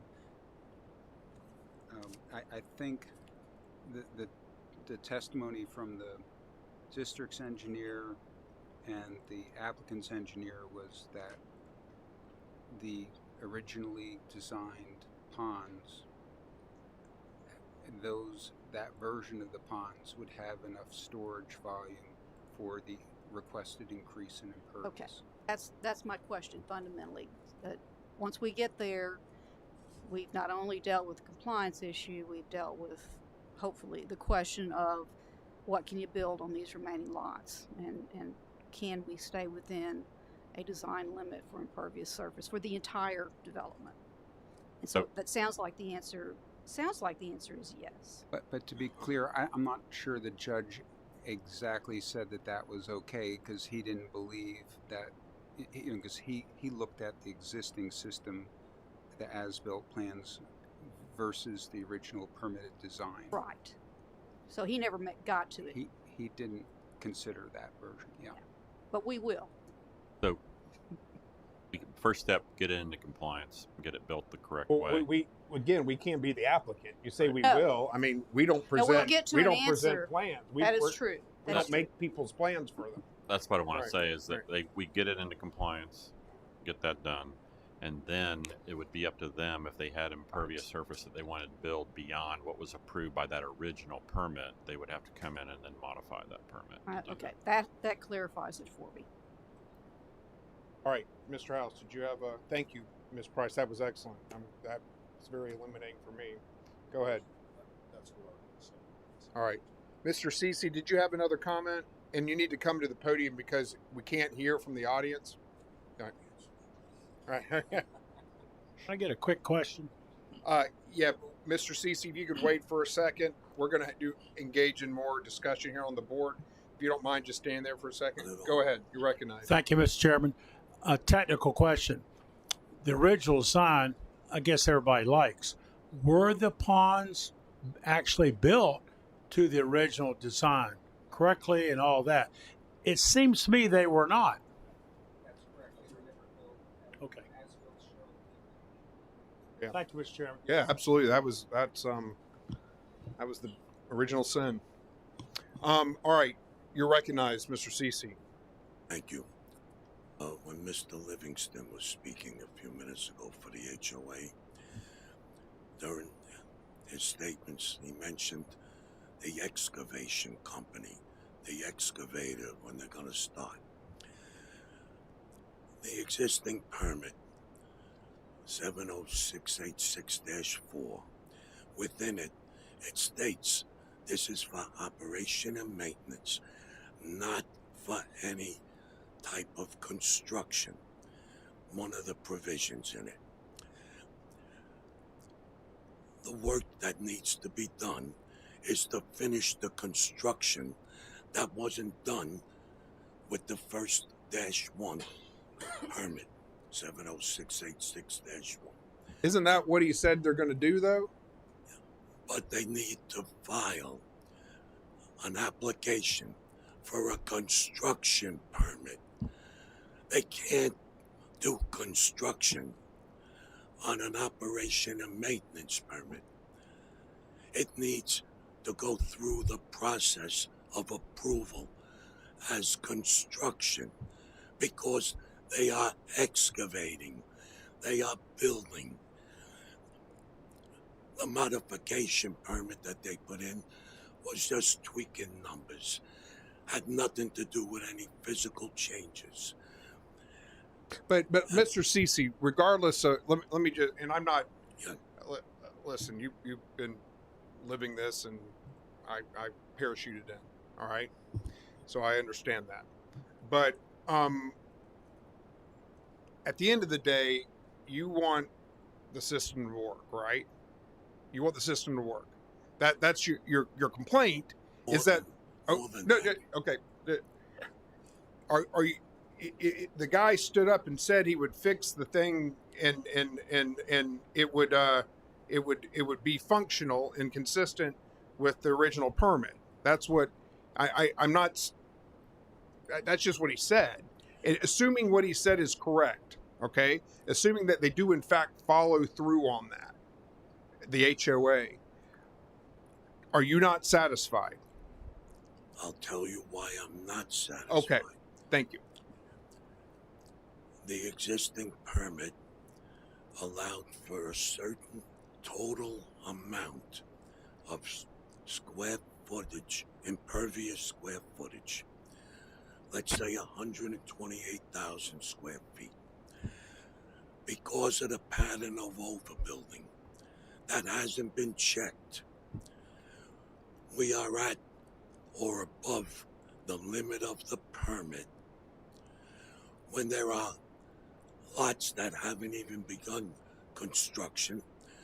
There's other lots where people want to put in a swimming pool maybe, or make other improvements on their lots. we are at the limit for the ponds if they complied with the original design. I hope I make myself. Yes, you do make yourself clear, and my question for staff will be, you know, you heard Mr. Cece's concern, and the question is, would there be a scenario where someone would be allowed to move forward with building in a manner where the impervious surfaces that are on the ground, if they are to be complying with the law, is there a scenario where the impervious surfaces that are allowed and built on the ground, there will not be sufficient drainage systems to handle that water that is created by the impervious surface? The stormwater drainage would not be sufficient. Is there a scenario that could happen other than people ignoring the law? My understanding is that, do you want me to go ahead? Go ahead. My understanding is that by correcting the deficiencies in the pond, building them in accordance with the original permitted plans, that they have not gone over the impervious surface that was authorized by that. They want to do additional impervious surface. For that, they would have to come in and then For another modify permit. For another permit to allow them to construct To above. increase their capacity. Otherwise, they would be out of compliance with the permit because it only authorized a certain amount of impervious surface within the So, building. all right. Did you understand that, Mr. Cece? Yes, and I respectfully disagree. You think that is not what is reflected? Okay, so that sounds like a dispute. But understand that from the district standpoint, it is the position of this board that any permits that we approve as a district should be create stormwater systems and drainage systems that are sufficient to handle the water created by impervious surfaces that are added. And if something like that happens that's different, that would not be consistent with the board's expectations, and frankly what Mr. Register and his staff's expectations are, more importantly. And again, I have full faith in their honesty and integrity and skill on these matters. All right? Thank you. Okay. So, does anybody else have any questions before we deal with the motion in the second? All right. We have a motion in a second, correct? I'm going to do a roll call vote. Seeing no further discussion, Yabi White. Yes. House. Yes. Peterson. Yes. Atwood. Bornique. Yes. Burnett. Yes. Oliver. Yes. Price. Yes. Bradley, yes. The motion is approved unanimously. Thank you for everybody for your participation today. And Mr. Cece, again, I leave that offer open. If you decide, you've heard the action, if you decide that you feel like you're required to move forward with some sort of further legal action, I don't think it's out of, it's not, we are no longer engaged in matters between, we've resolved this matter. If you want to keep it going and you feel comfortable and my lawyer tells me it's not crazy, happy to have another discussion with you. All right? Yes, sir.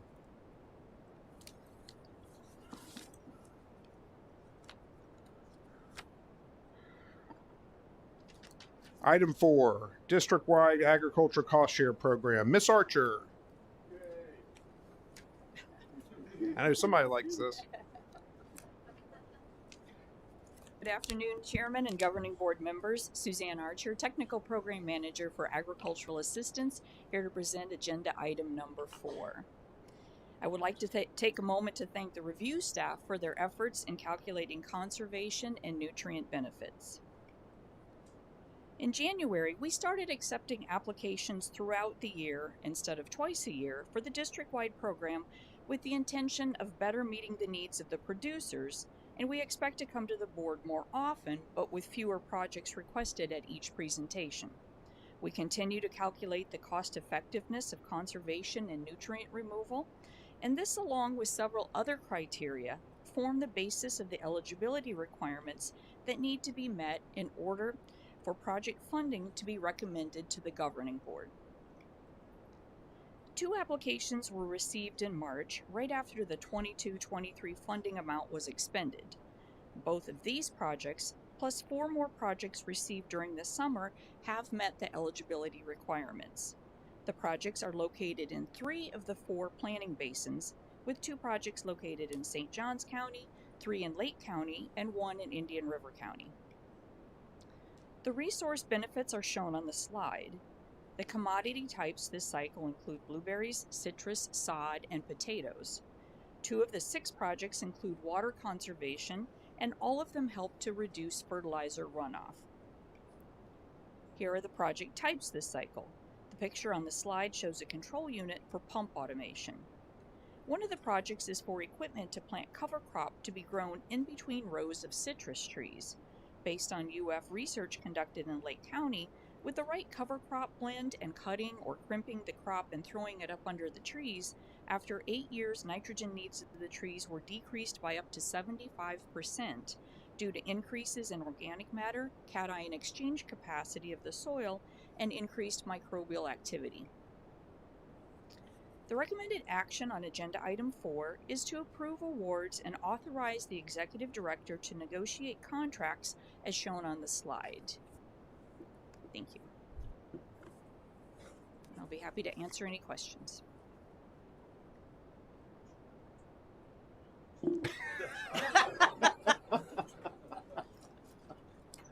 Just easy. Move approval. All in favor? Aye.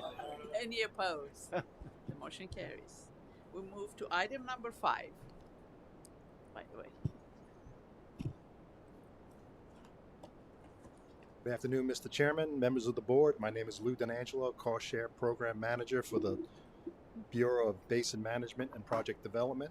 Today I'm presenting an item for consideration to approve no cost time extensions for 5 cost share projects. We have representatives from our partners here today to answer any questions. Thank you. Question? Any question, any discussion? Okay. All in favor?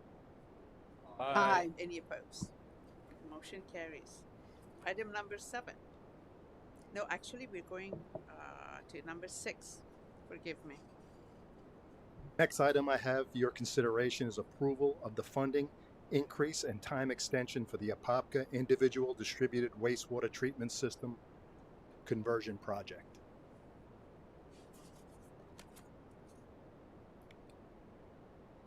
The project is located in the southwest area of the Middle St. Johns River Strategic Planning Basin. The board previously approved the outstanding Florida Spring Septic Tank Replacement Project.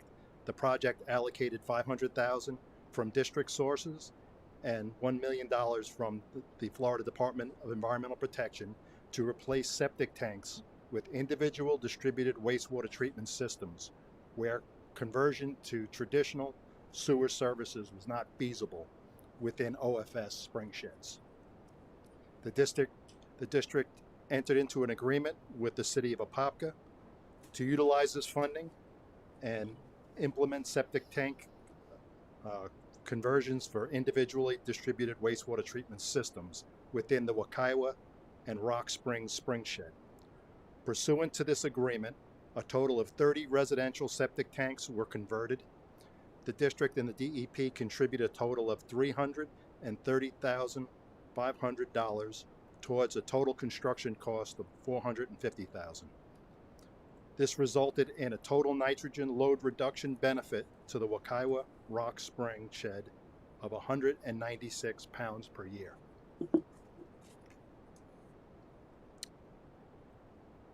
The city reached out to its residents and identified additional households interested in converting their septic systems to these individual distributed wastewater treatment systems. Based on the success of this project and continued residential interest, the city is requesting to utilize the remaining funds in the OFS septic tank replacement project to continue this work. This would modify the district's funding from $112,500 to $500,000 and the FDEP funding from $225,000 to $1 million. This would be sufficient for the conversion of approximately 90 additional residential septic systems. And that brings us back to the request before you today. I'd be happy to answer any questions. All right, thank you, Madam Vice Chair, for handling items 4 and 5. We're on item 6. If you recall, Board, earlier we talked about the revisions to item 6. Then they were described both by Mike earlier, and then Lou just now gave you the big picture. We have the item before us for potential action. Is there, first of all, any questions for Lou? Seeing none, is there a motion to approve? We have a motion by the General, second by Chris. Any further discussion? There is a comment. I believe Erica Atkinson is here from the city of Apopka to speak as necessary. Come on up.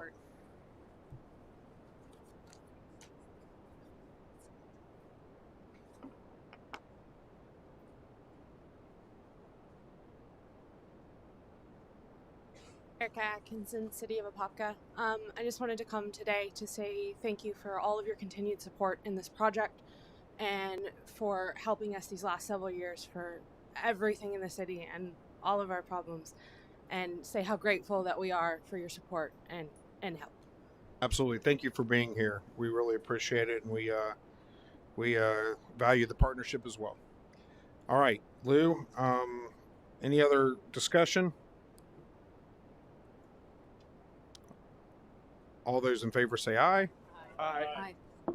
Aye. Any opposed? The motion on agenda item 6, the requested action is approved unanimously. Thank you. Item 7, Lori McLeod is going to discuss harmful algal bloom detection and treatment program for Doctors Lake. It's good to see you, Lori. How are you? Good, thank you. Good afternoon, Mr. Chairman and members of the board. My name is Lori McLeod, and I am a supervising environmental scientist in the Environmental Sciences Bureau. Today, we will be asking your approval to award and authorize a contract to detect and treat harmful algal blooms in Doctors Lake. Doctors Lake is a 3,400-acre lake in the lower St. Johns River Basin, one of 4 of the district's strategic planning basins. Specifically, Doctors Lake is in Clay County, Florida, where it adjoins the St. Johns River on its western bank, shown in the right-hand map with a yellow star. The figure on the left is zoomed in on the lake, and you can see the land use within the dark green area, which is the watershed that drains to the lake, supports medium and high-density residential and commercial properties. The lake is widely used for recreation. However, in recent years, it has also been susceptible to recurring harmful algal blooms. Water quality is one of the district's 4 core missions. However, harmful algal blooms typically develop due to elevated nutrients in the water column and are an indicator of poor water quality. Algal blooms are a pervasive problem throughout the district that are becoming denser and more frequent. Doctors Lake has experienced regular blooms most summers, and this slide shows pictures from different blooms over the years. While water quality in the lower St. Johns River has improved significantly, Doctors Lake is partially isolated from the St. Johns and doesn't flush as well, so the improvements have been less than those in the river. The project that we are discussing today would remotely monitor Doctors Lake for emerging blooms and, once detected, engage interventional and prescriptive algicide treatments to reduce bloom severity and duration. This project will incorporate daily satellite imagery into a deep learning analytical software platform to analyze the images for indications of increasing cyanobacterial bloom presence. This slide shows Doctors Lake on the left, and on the right is an example water body where analytical software has created an estimate of bloom characteristics. You can see on the western portion of the example lake there is indication of a high-density bloom that bleeds out towards the center of the lake. One of our project goals is to produce images like this for Doctors Lake, detecting blooms much earlier than we've been able to do in the past, which can then trigger early treatment. Water quality samples will also be collected by the contractor to verify in ground truth existing conditions and fed back into the software to improve the daily calculations. Once detected, the software program will generate a treatment plan for the lake, and the contractor will apply algicide to stop further bloom expansion. The software platform will continue to collect daily imagery and calculate conditions, assessing the response to treatment and control of the bloom. This project will include a 2-month calibration window to configure and calibrate software algorithms for Doctors Lake, followed by daily evaluation of water body conditions for indicators of early bloom formation and prescribed treatment recommendations for a period of 6 months post-calibration. This preventative harmful algal bloom project will be evaluated for successful HAB mitigation, scalability, and cost effectiveness for potential use in other bodies throughout the district. This will potentially bolster the tools in our toolbox to combat HABs and help keep water bodies healthy for recreational and wildlife use. This is a cooperative project, and we would like to thank the Florida Department of Environmental Protection as our funding partner, as well as Florida Fish and Wildlife Conservation Commission for working with us to permit the use of algicide in sovereign waters. And with that, we ask the board to approve the requested action listed here, and I'm happy to take any questions. Any questions? Got a couple. Yes, sir.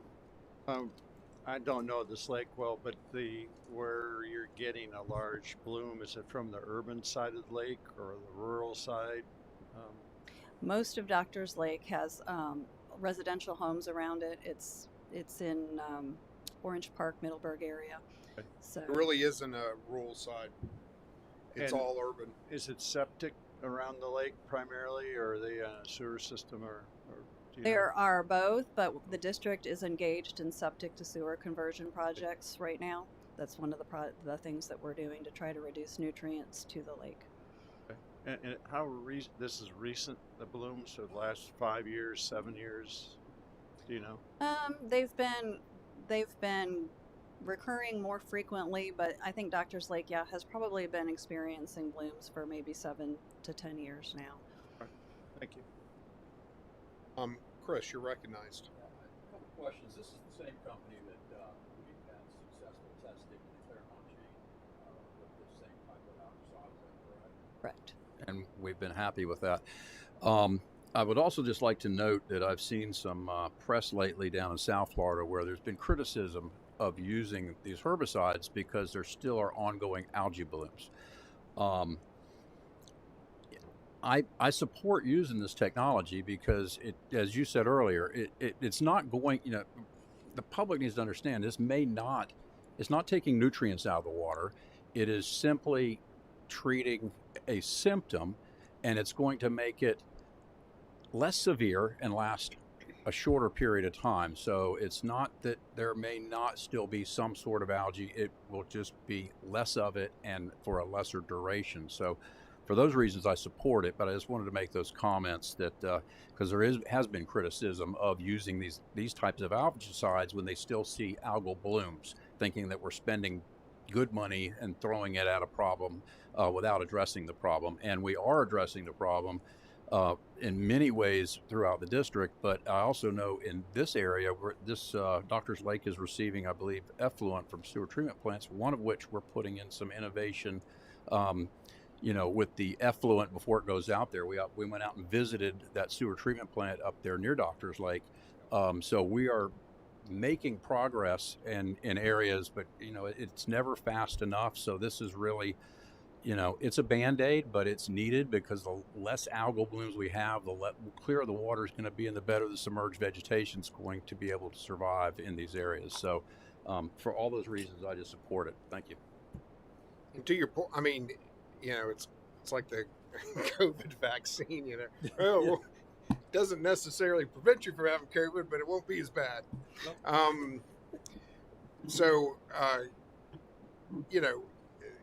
this lake, it actually goes back to like the 2000s and 2010, and the conversions from septic to sewer and the project that we visited out at the discharge area.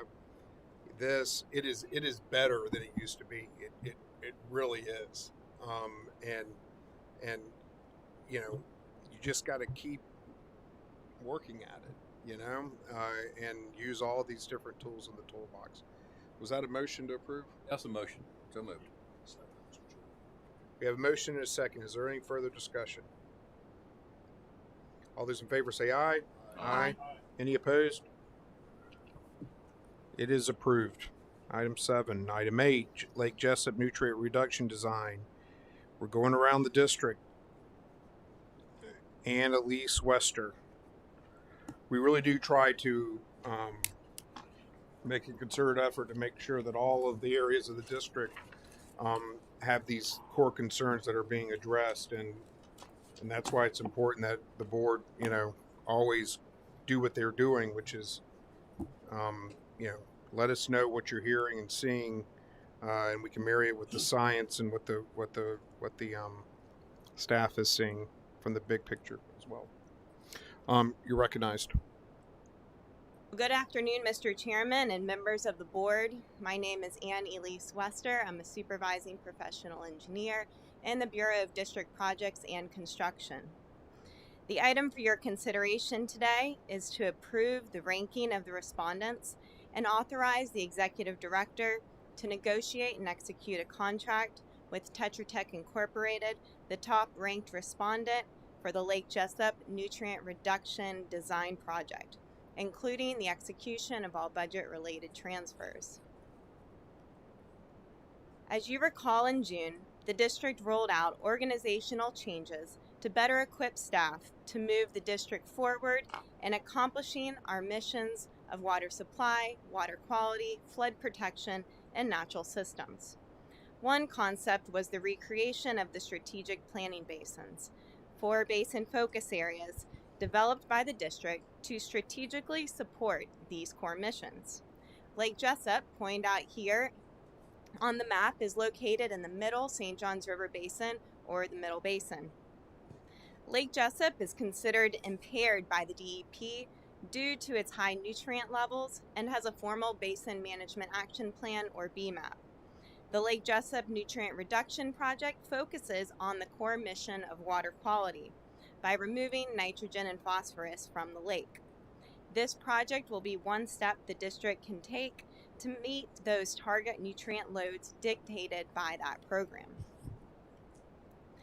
You may recall last month, Dr. Doberfold provided the board an update of the state of Lake Jessup and discussed the strategies that we plan to take to improve water quality. He drew upon the metaphor of diet, exercise, and physical therapy corresponding to the steps of external load reduction, legacy load reduction, and natural system attenuation, respectively. The intent of the Lake Jessup Nutrient Reduction Project is to reduce the legacy nutrient loads from the water column, which corresponds to the exercise step highlighted in this slide. In 2021, a preliminary water quality improvement study indicated that treatment technologies located on a small footprint could remove appreciable nutrients from the lake and do so more cost effectively than other treatment alternatives that require more land, such as a wetland treatment system. What the district is proposing is a full-scale nutrient reduction system that is located at the 9.7 district-owned upland site located there in the red rectangle. The system will involve pumping the raw water from Lake Jessup, treatment through a media-based system, and then discharging the effluent back into Lake Jessup with improved water quality. Pending the board approval, the district will procure a contractor to design the full-scale nutrient removal system beginning in the last quarter of the fiscal year. As outlined in the board memo, in July 2023, the district advertised an RFQ for the design, and the selection committee utilized the evaluation criteria that is represented in this table to review those submittals. On August 7th, there was a non-mandatory pre-proposal meeting and site visit. The evaluation committee met on August 25th to discuss and rank those respondents.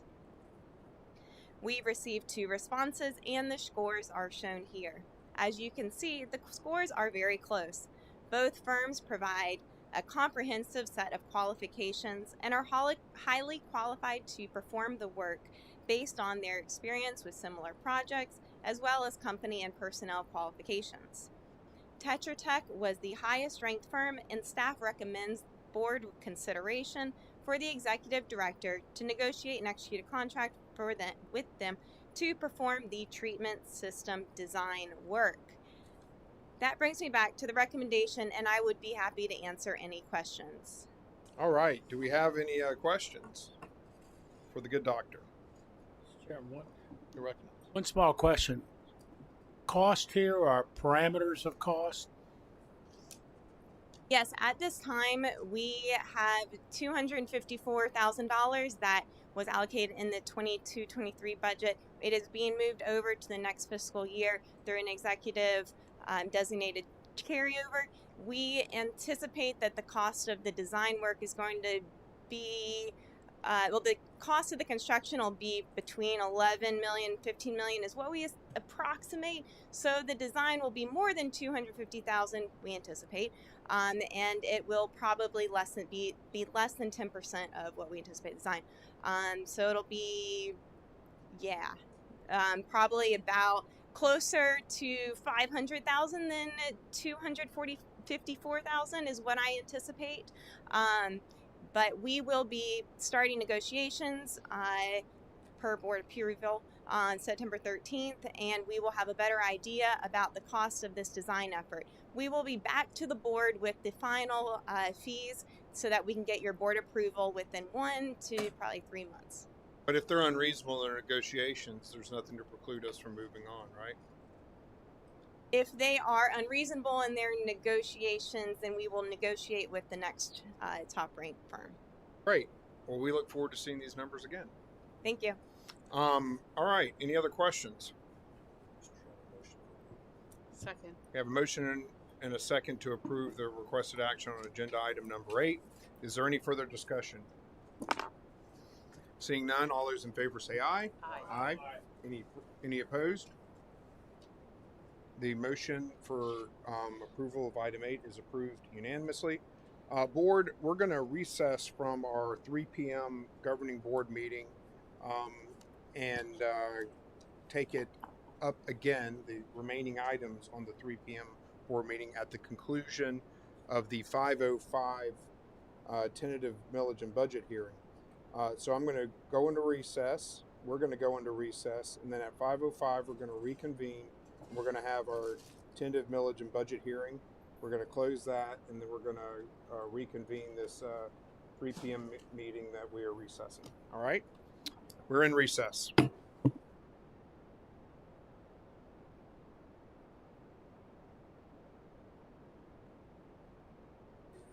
No. I was going to save my legs. Oh. Welcome and good afternoon. I'm Rob Bradley, Chairman of the St. Johns River Water Management District's Governing Board. It is 5:05 p.m. and I hereby officially open the fiscal year 2023-2024 tentative millage and budget hearing. I'll begin with a roll call of each board member. Miriam Gabi White, Vice Chairman. Here. Ron House. Here. Chris Peterson. Here. Ryan Atwood. Doug Bornick. Go. Doug Burnett. Here, sir. Cole Oliver. Here. Janet Price. Here. And I am Rob Bradley. We have a quorum. In fact, we have a full board all physically present. We'll start with opening comments from Missy Lycourt, who is recognized. Thank you, Mr. Chair and governing board members. I'm Missy Lycourt, Financial Services Director. The statutes are very clear and prescribe the actions we are to take and the precise order for this public hearing to tentatively adopt the millage rate and budget, and to receive public comments, or questions prior to governing board adoption. Florida statutes require the percentage increase in millage over the rollback rate to be the first substantive issue discussed. Resolution 2023-04 proposes to adopt the rollback rate, which is equal to a 0.1793 millage rate, so there is no change over the rollback rate. At the July 11th regular governing board meeting, the tentative budget for all funds totaled $248,970,466. The summary shown on the screen provides the sources and uses of funds and demonstrates the budget presented to you in July was in balance. Based on new information received in August, staff has increased state funding for the Contracted Firefighter Services Grant and the Lock Haven Chain of Lakes Flood Control and Nutrient Management Plan project.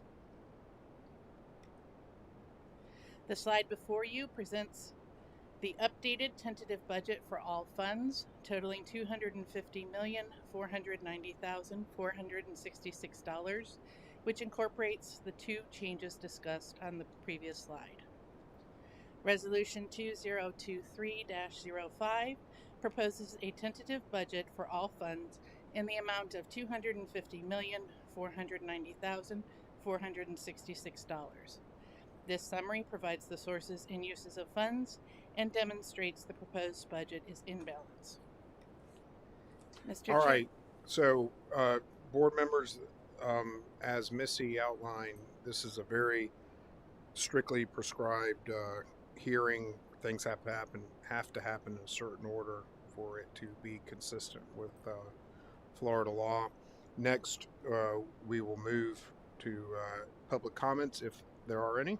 Yes, sir. Chris Farrell, representing Audubon, Florida. All right. Chris, you're recognized.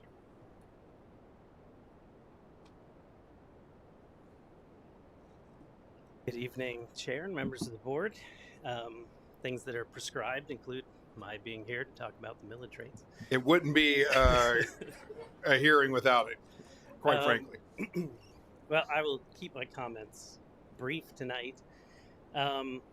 I'll reference the many video archives of comments here talking about the wonderful work you do on the important mission you have and the great use of funds. You're very careful about your budget and how you spend money, and I think it is an incredible investment. Every dollar that the taxpayers give you, they are getting much more in return in terms of protecting our waters and habitats and things that make life here possible and enjoyable in the district. I'm just going to have one comment tonight that Missy tried educating me on this last year, the numbers and the budget and how this all works and the rollback rate. And I admit to being a little confused.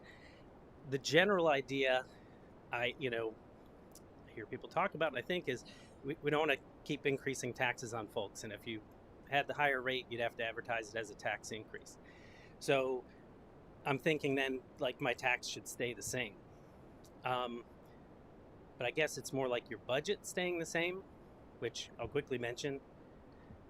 The last few years, especially with inflation, and you hear at the board meetings, your costs are not staying the same. Everybody who's doing business with you wants more money. You've done right by your employees recently. They deserve more money. They're getting more money, but your budget maybe is not getting that bump. But I understand wanting to keep people's taxes the same. But I looked at my trim notices for the last few years, and the first one I had back a few years ago that I could quickly pull up, I was paying $18-something to the district, and then it was 17 and change, and it was $16.97, and this year it's $16.17. So it's going down like 5% a year. So I'm just wondering, is there a compromise rate we can get at where maybe you do hold the taxes that homeowners are paying constant rather than giving us a tax cut when we have so many problems? We have, harmful algal bloom task forces. We have all these projects we're putting in, up and down the state for water quality. We have problems we're dealing with. I live in St. Johns County, and we're looking at money and funding to try. We have new waterways being added to the impaired waters list, and we need resources to deal with this. So that was just the one thing that confused me this year, is why I'm actually, I'm paying 10 to 20% less taxes to the district than I was a few years ago. So please take my money. Thank you. Well, we appreciate the offer. We accept checks and credit cards. Someone else is paying higher taxes, and it all equals. It lands in the middle, and new people are coming in paying, but then we're not taking. But then at the end of the day, we're not taking more money in this year than we did last year, and that's why you're paying less at the end of the day, because your rate is coming down and your valuation staying about the same. So, to answer that question specifically, to your sentiment, we're coming to a reckoning where we have to decide with our partners in state government whether, they can continue to fill the holes with some of these projects, or are we going to start sharing in that burden? And because something's going to need to give, so this will be an ongoing discussion. You coming here and saying that every year may feel like you're beating your head against the wall, but you're really not, because we get it, and I think that there will be coming a time when Tallahassee's are going to have to spend a lot more money than they are right now. We're going to have to do exactly that to meet the needs of water quality in the state of Florida. Thank you. All right. Any other public comments? Okay. Right now, we're going to consider Resolution 2023-04. Before we do that, is there any questions for Ms. Lycord? Is there a motion to approve 2023-04? Move for approval. Okay, we have a motion and a second for approval. Is there discussion? Okay, roll call. Bradley, yes. Giabi? Yes. House? Yes. Peterson? Yes. Atwood? Bornique? Yes. Burnett? Yes. Oliver? Yes. Price? Yes. All right. Motion is approved unanimously. Resolution number 2023-04 is approved. Now we move to consideration of Resolution 2023-05,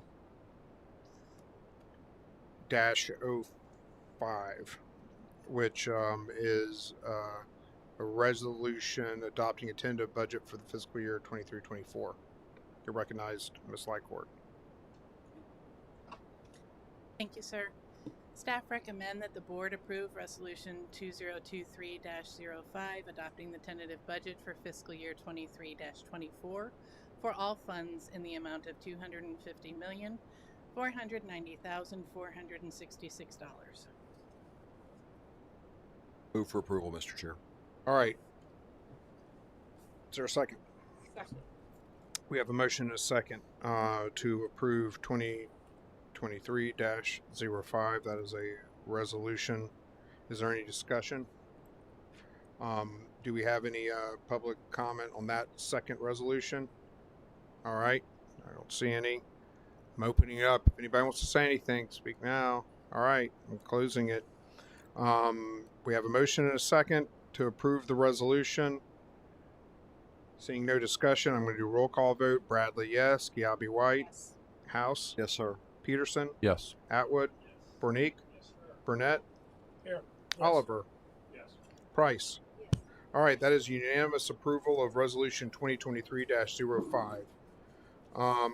Now let's talk about our second public hearing, and I'm going to ask Missy to put on the record and explain to the public where we go from here. You're recognized to talk about the second public hearing. Thank you, sir.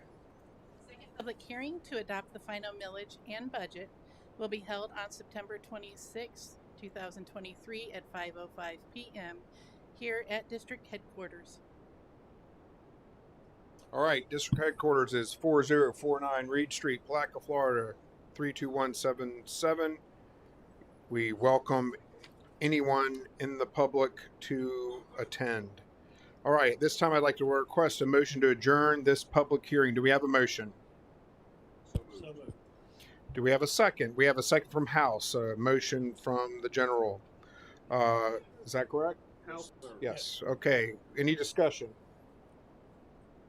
All right, we're going to do a roll call vote on this motion to adjourn. Bradley, yes. Giabi, White. House. Yes, sir. Peterson. Yes. Atwood. Bernique. Yes. Burnett. Yes. Oliver. Yes. Price. Yes. All right. By unanimous consent, unanimous vote of the board, this meeting is adjourned.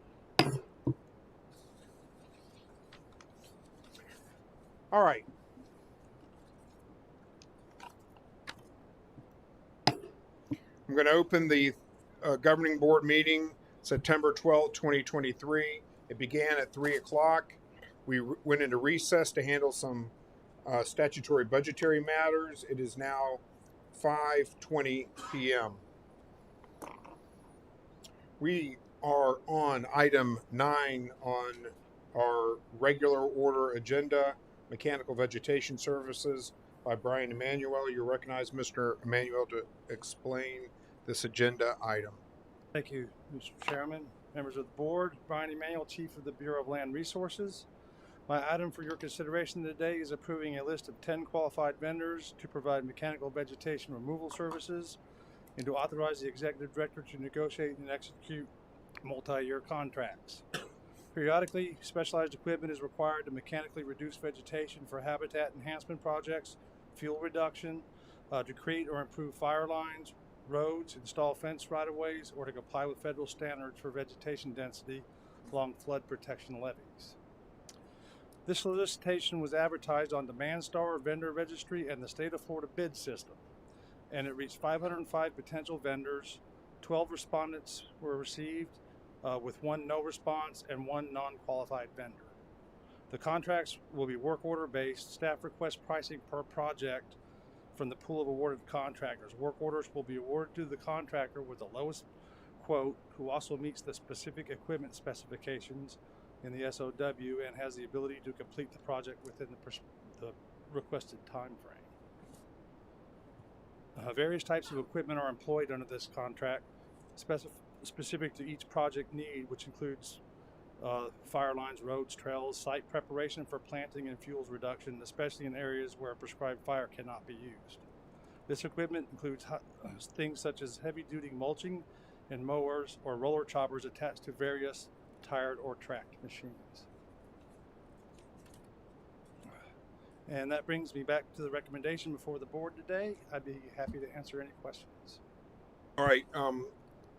I put this on the agenda because there was some discussion about a different type of mechanical vegetation that the board had concerns with about like in the water stuff.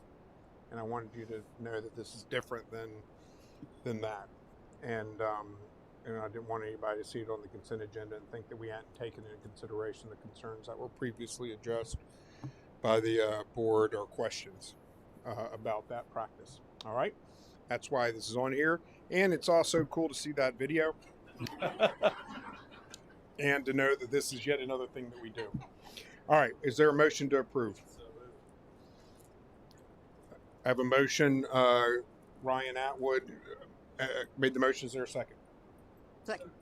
Second by Janet Price. Is there any further discussion? Seeing none, all those in favor say aye. Aye. Any opposed? Item 9 is approved. Thank you, Brian. All right, for informational purposes, we have our Land Management Review Team Annual Report. Brent, my man, let us have it.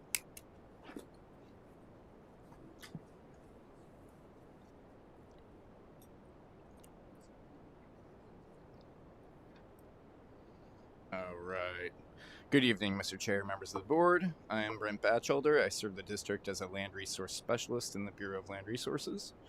And today I'm pleased to report on the Land Management Review Team activities for the time period of July 2022 to June 2023. Section 373.591 of Florida statutes requires establishment of management review teams to determine whether lands acquired for conservation, preservation, and recreation are managed in compliance with approved management plans. These review teams, also known as MRTs, are composed of representatives from stakeholder groups that are identified by statute and have an interest in the management of district-owned property. Review team meetings are held on site at the properties, and review teams, as I said, determine whether management practices comply with a given area's management plan. The teams are also encouraged to provide recommendations and/or suggestions for future management. Information gathered during the management reviews is incorporated into future land management planning documents. District staff, working with our partners, have conducted 6 MRTs over the past year. The management areas reviewed, as shown on this map and the associated photographs, span the range of the district. Significantly, of the district-owned properties that were reviewed this past year, 3 of them are managed on our behalf by 2 partner agencies, the Florida Fish and Wildlife Conservation Commission, or FWC, and Volusia County. In the properties, as shown on the screen from the lower basin to the headwaters, included Black Creek Ravines Conservation Area, managed by Tyler Mosteller and staff, Deep Creek and Longleaf Pine Preserves, which are both cooperatively managed by our partners at Volusia County, Lake Monroe Conservation Area, which is managed by Graham Williams and staff, River Lakes Conservation Area, which is managed by Johnny Baker and staff, and finally Herky Huffman Bull Creek Wildlife Management Area, which is cooperatively managed by our partners at the FWC. The review teams for this past review cycle include participation by 35 separate individual stakeholders. These individuals represented 14 different stakeholder groups, including government organizations such as the Florida Department of Environmental Protection, the FWC, the Florida Forest Service, and various local agencies. Non-governmental organizations also participated in our MRTs. These groups included the Florida Native Plant Society, Conservation Florida, and North Florida Land Trust. Importantly, the MRTs also included our neighbors, private landowners, and managers that are engaged in the conservation community. District staff, along with partners from local, state, and private entities, aided with MRTs through their facilitation and operational support. As mentioned on the previous slide, our management partners at FWC and Volusia County cooperatively assisted with reviews of district-owned land that they manage through formal management agreements. Through the management review season, stakeholders were put through a litany of experiences, and to give you an idea of everything that went into these reviews, we have some statistics. 203 tasks and or objectives were assessed across 80,730 management area acres. 37 miles of management area roads and 24 river miles were traveled.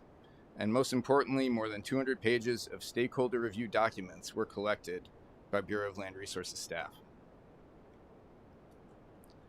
So, with all this information we have, what do stakeholders have to say about the district's land management program?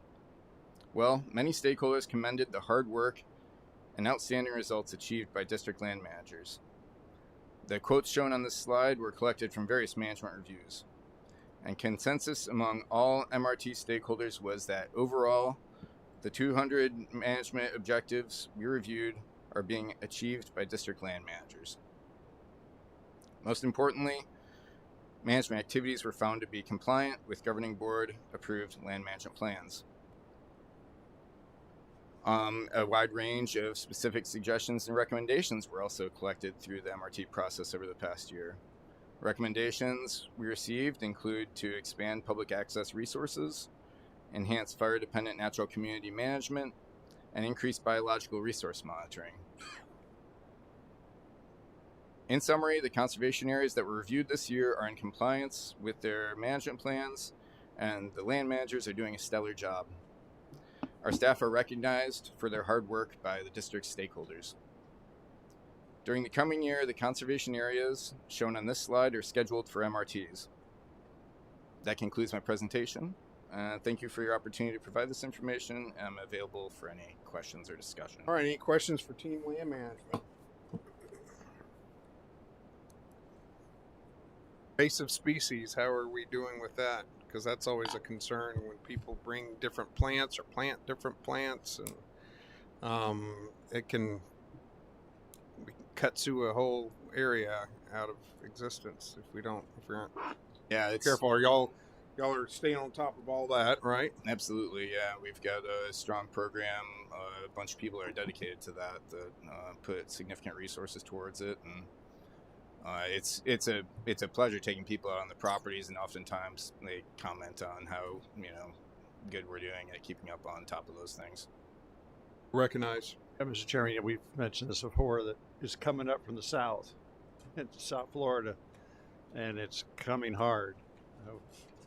I ride the western areas of Martin and St. Lucie and Palm Beach County hard, and they're having huge issues, and it's coming into the upper basin. As hard as we can fend it off, we should, because a lot of those vines are cascading over some beautiful hard hammocks.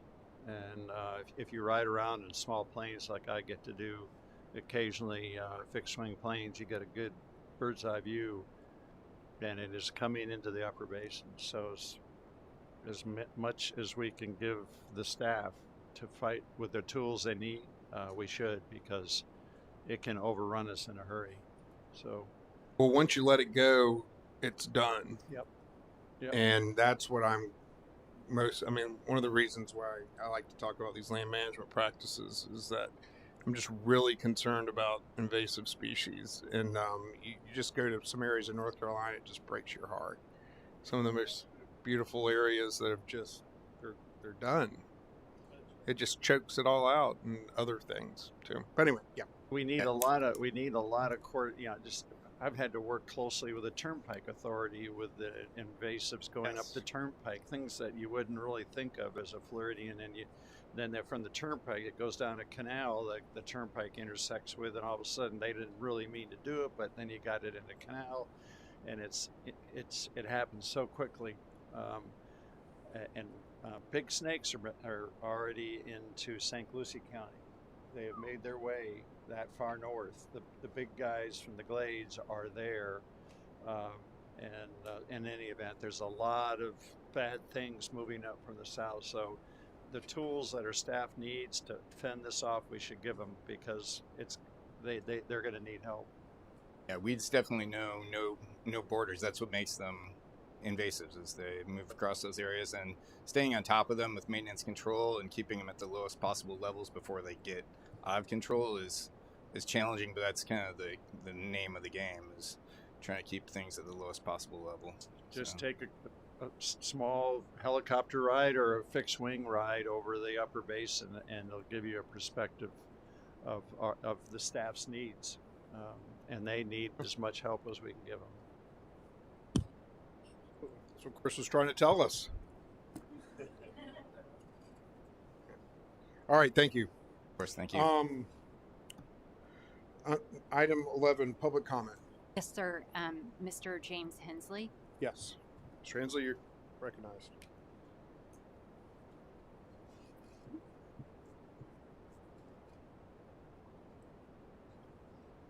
I'd like to make sure that this gets into the order from my prior comment for Mr. Cece's case. First of all, in 2019, in December, an order was made to fix my road and to fix Miss Melissa Fisher's road in the back of our property for the golf course. So as of today, and here we are almost 4 years later, my road still floods my home, floods my garage, wipes out all my trees. It gets into my garage, into my stucco, and my new bill for my pavers is $404,000 to replace my pavers. It's been 4 years, okay? So Marsh Landing has turned in 21 different sets of plans. 21 sets of plans in 4 years. And here we are still today, and nothing's been done. So I'm frustrated, Mr. Bradley, so you have to excuse me for being a little frustrated. It's hurting my home that I've worked very hard for. And I've begged, pleaded, borrowed and stolen. I've been to Mr. House. I've sent notes to Miss Miriam. I've sent notes to all of you with my home, and it is what it is. So all I'm asking for you to do is put your feelings aside. Please help me get my home fixed, please. So then the next thing is the consent order for the 4-to-1 side slopes. In your own rules, right here, it says that there needs to be 4-to-1 side slopes, right? Or it needs to be fenced. You had an executive order here that you gave to the folks here to go fight with the South Water Management District. They gave a heck of a presentation, brought specialists in saying people will die if you don't keep the 4-to-1 side slopes. Just last week, these folks here issued a consent order, which I'm thankful that they did, finally, after all these years, to make Marsh Landing fix these issues. But they added their own little verbiage that it only has to be 100 feet from any street, sidewalk, or golf cart path. That's not in your rule book. And what's really odd is your executive order was done a year earlier, where it said it had to be 4-to-1. And the judge ruled saying it's important. So I don't understand how our little children in our subdivision are at risk now. And they also gave Marsh Landing 5 years to fix the side slopes.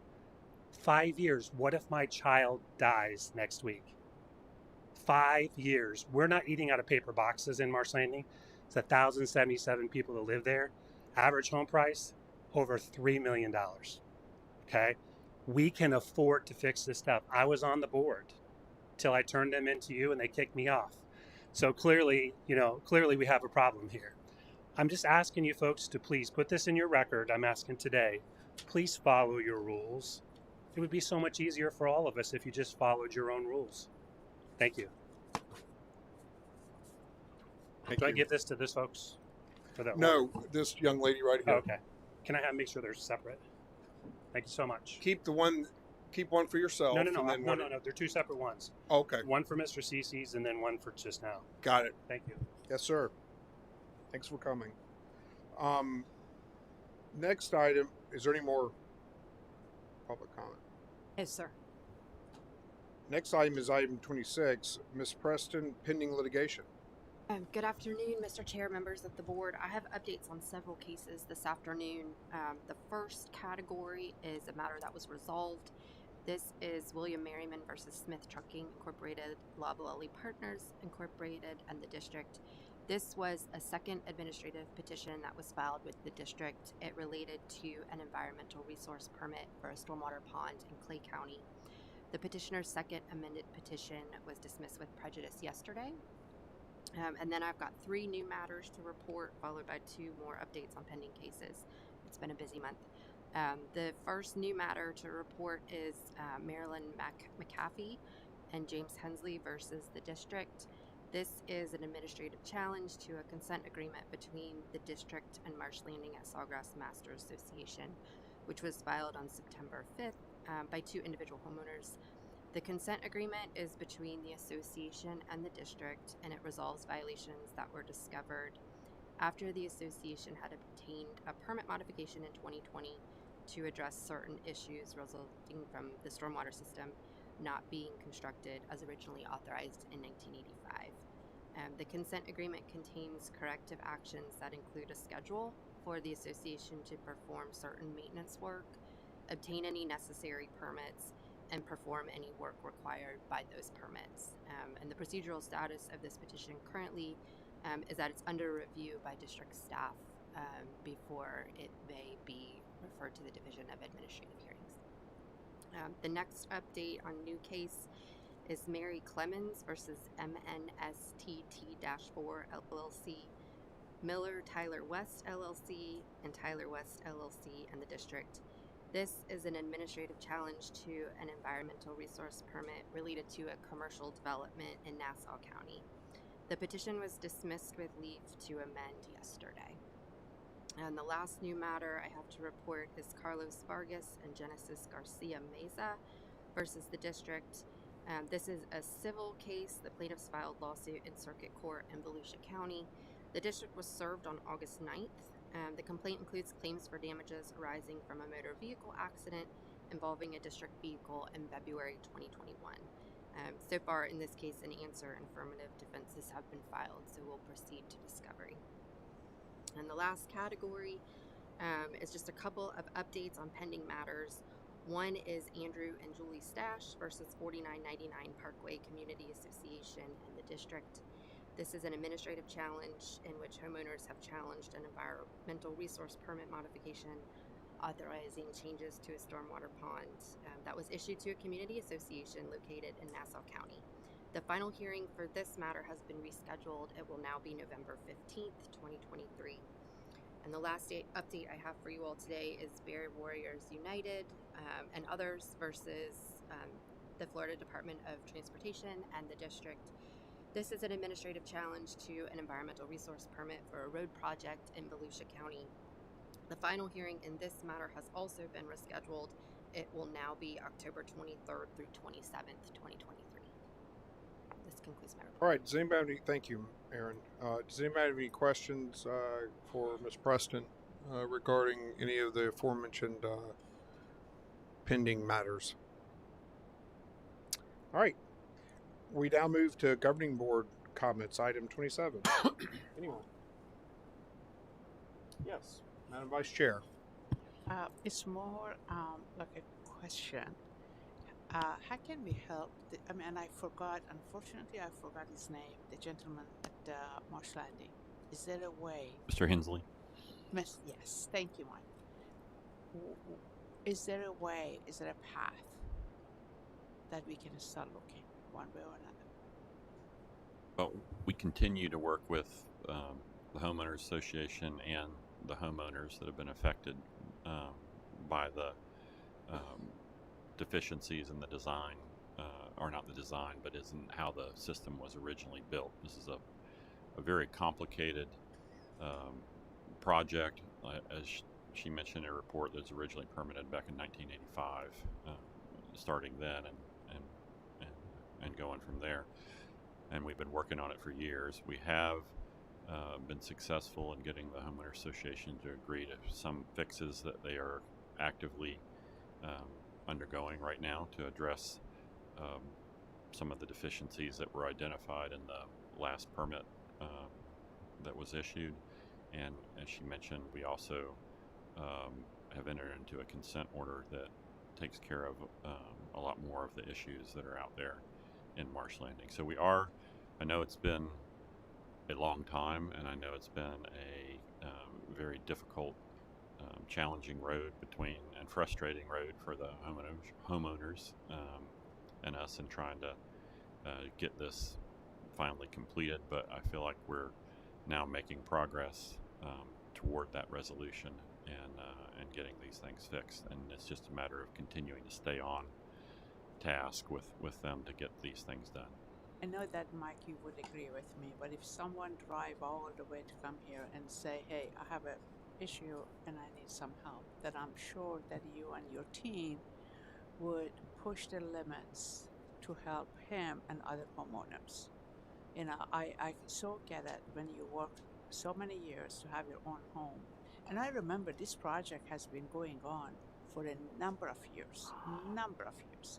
And I would really appreciate if you all, look at some creativity of helping all these people that they see their homes that might be in danger. So thank you. That's all I need to say. All right. Anyone else? Okay. We're now going to move to item 28. Mike, you have your report and a calendar, I believe. One slide today, so I'll walk over to the podium and take that time. I wanted to recognize district staff and their expertise in the land management. I'll stay on the land management theme here, where they're called upon to assist nationally in fighting wildfires. And 3 of the district land resources staff members this summer shared their expertise with national partners in fighting wildfires in Oregon and Idaho. R.H. Davis, I think he's shown there at the bottom, and some of you that have been here a while may recognize Steve Torchmiller that was heading up our land management program for a while. He's out there, so they got to reunite to help out with that in Idaho. Kyle Madden and Brent Keith also got to work and help out there and fighting some of the fires in Oregon. So just want to say a big thank you. Our staff members make a difference not only here in Florida but also nationwide, and everyone has returned safely to Florida. So that's for my report. And then calendar, as the chair and Missy Lycourt mentioned, Tuesday, September 26th at 5:05 p.m. will be our final budget hearing here at the district headquarters. And then Tuesday, October 10th, will be our next regularly scheduled governing board meeting, also here at district headquarters. Thank you. Yes, you're recognized, Mr. House. One of those meetings we usually call in for, is that meeting we call in and someone just has to be here, or how does that work? So we do have it policy-wise so that district board members can participate by phone, because it is typically a very short meeting at 5:05. And so we'll be working with you between now and then to provide those options for those of you, especially those that have to travel far, to be able to participate that way. Right, that's the final budget meeting. Yes. Because keep in mind, and so the public understands, that Mr. House is talking about the issue that we dealt with at 5:05, where we were approving the millage rate and approving the budget for the 23-24 budget year. And those decisions are pretty set in stone now, in the sense that we can't go up. We can only go down. And we can't really afford to go down anymore. We're doing a rollback rate for 11th straight year, or 12th straight? 11th straight year. So we're still taking the same amount of money in that we have for a long time, which we're fine to do. We want to be good stewards of taxpayer money, but as has been discussed earlier, we're doing a lot of projects, and we're not the federal government. We can't print money to pay for things. So but what you heard tonight when it comes to our budget, what our millage rate's going to be, we've all reviewed this ad nauseum as a group, and it will be a really sort of just going through the motions meeting and one of us will be here, probably me, and I wouldn't expect anybody else to make the drive and just appear by phone. I do need a majority though to chime in. Okay, with that, any other discussion? Seeing none, this meeting is adjourned.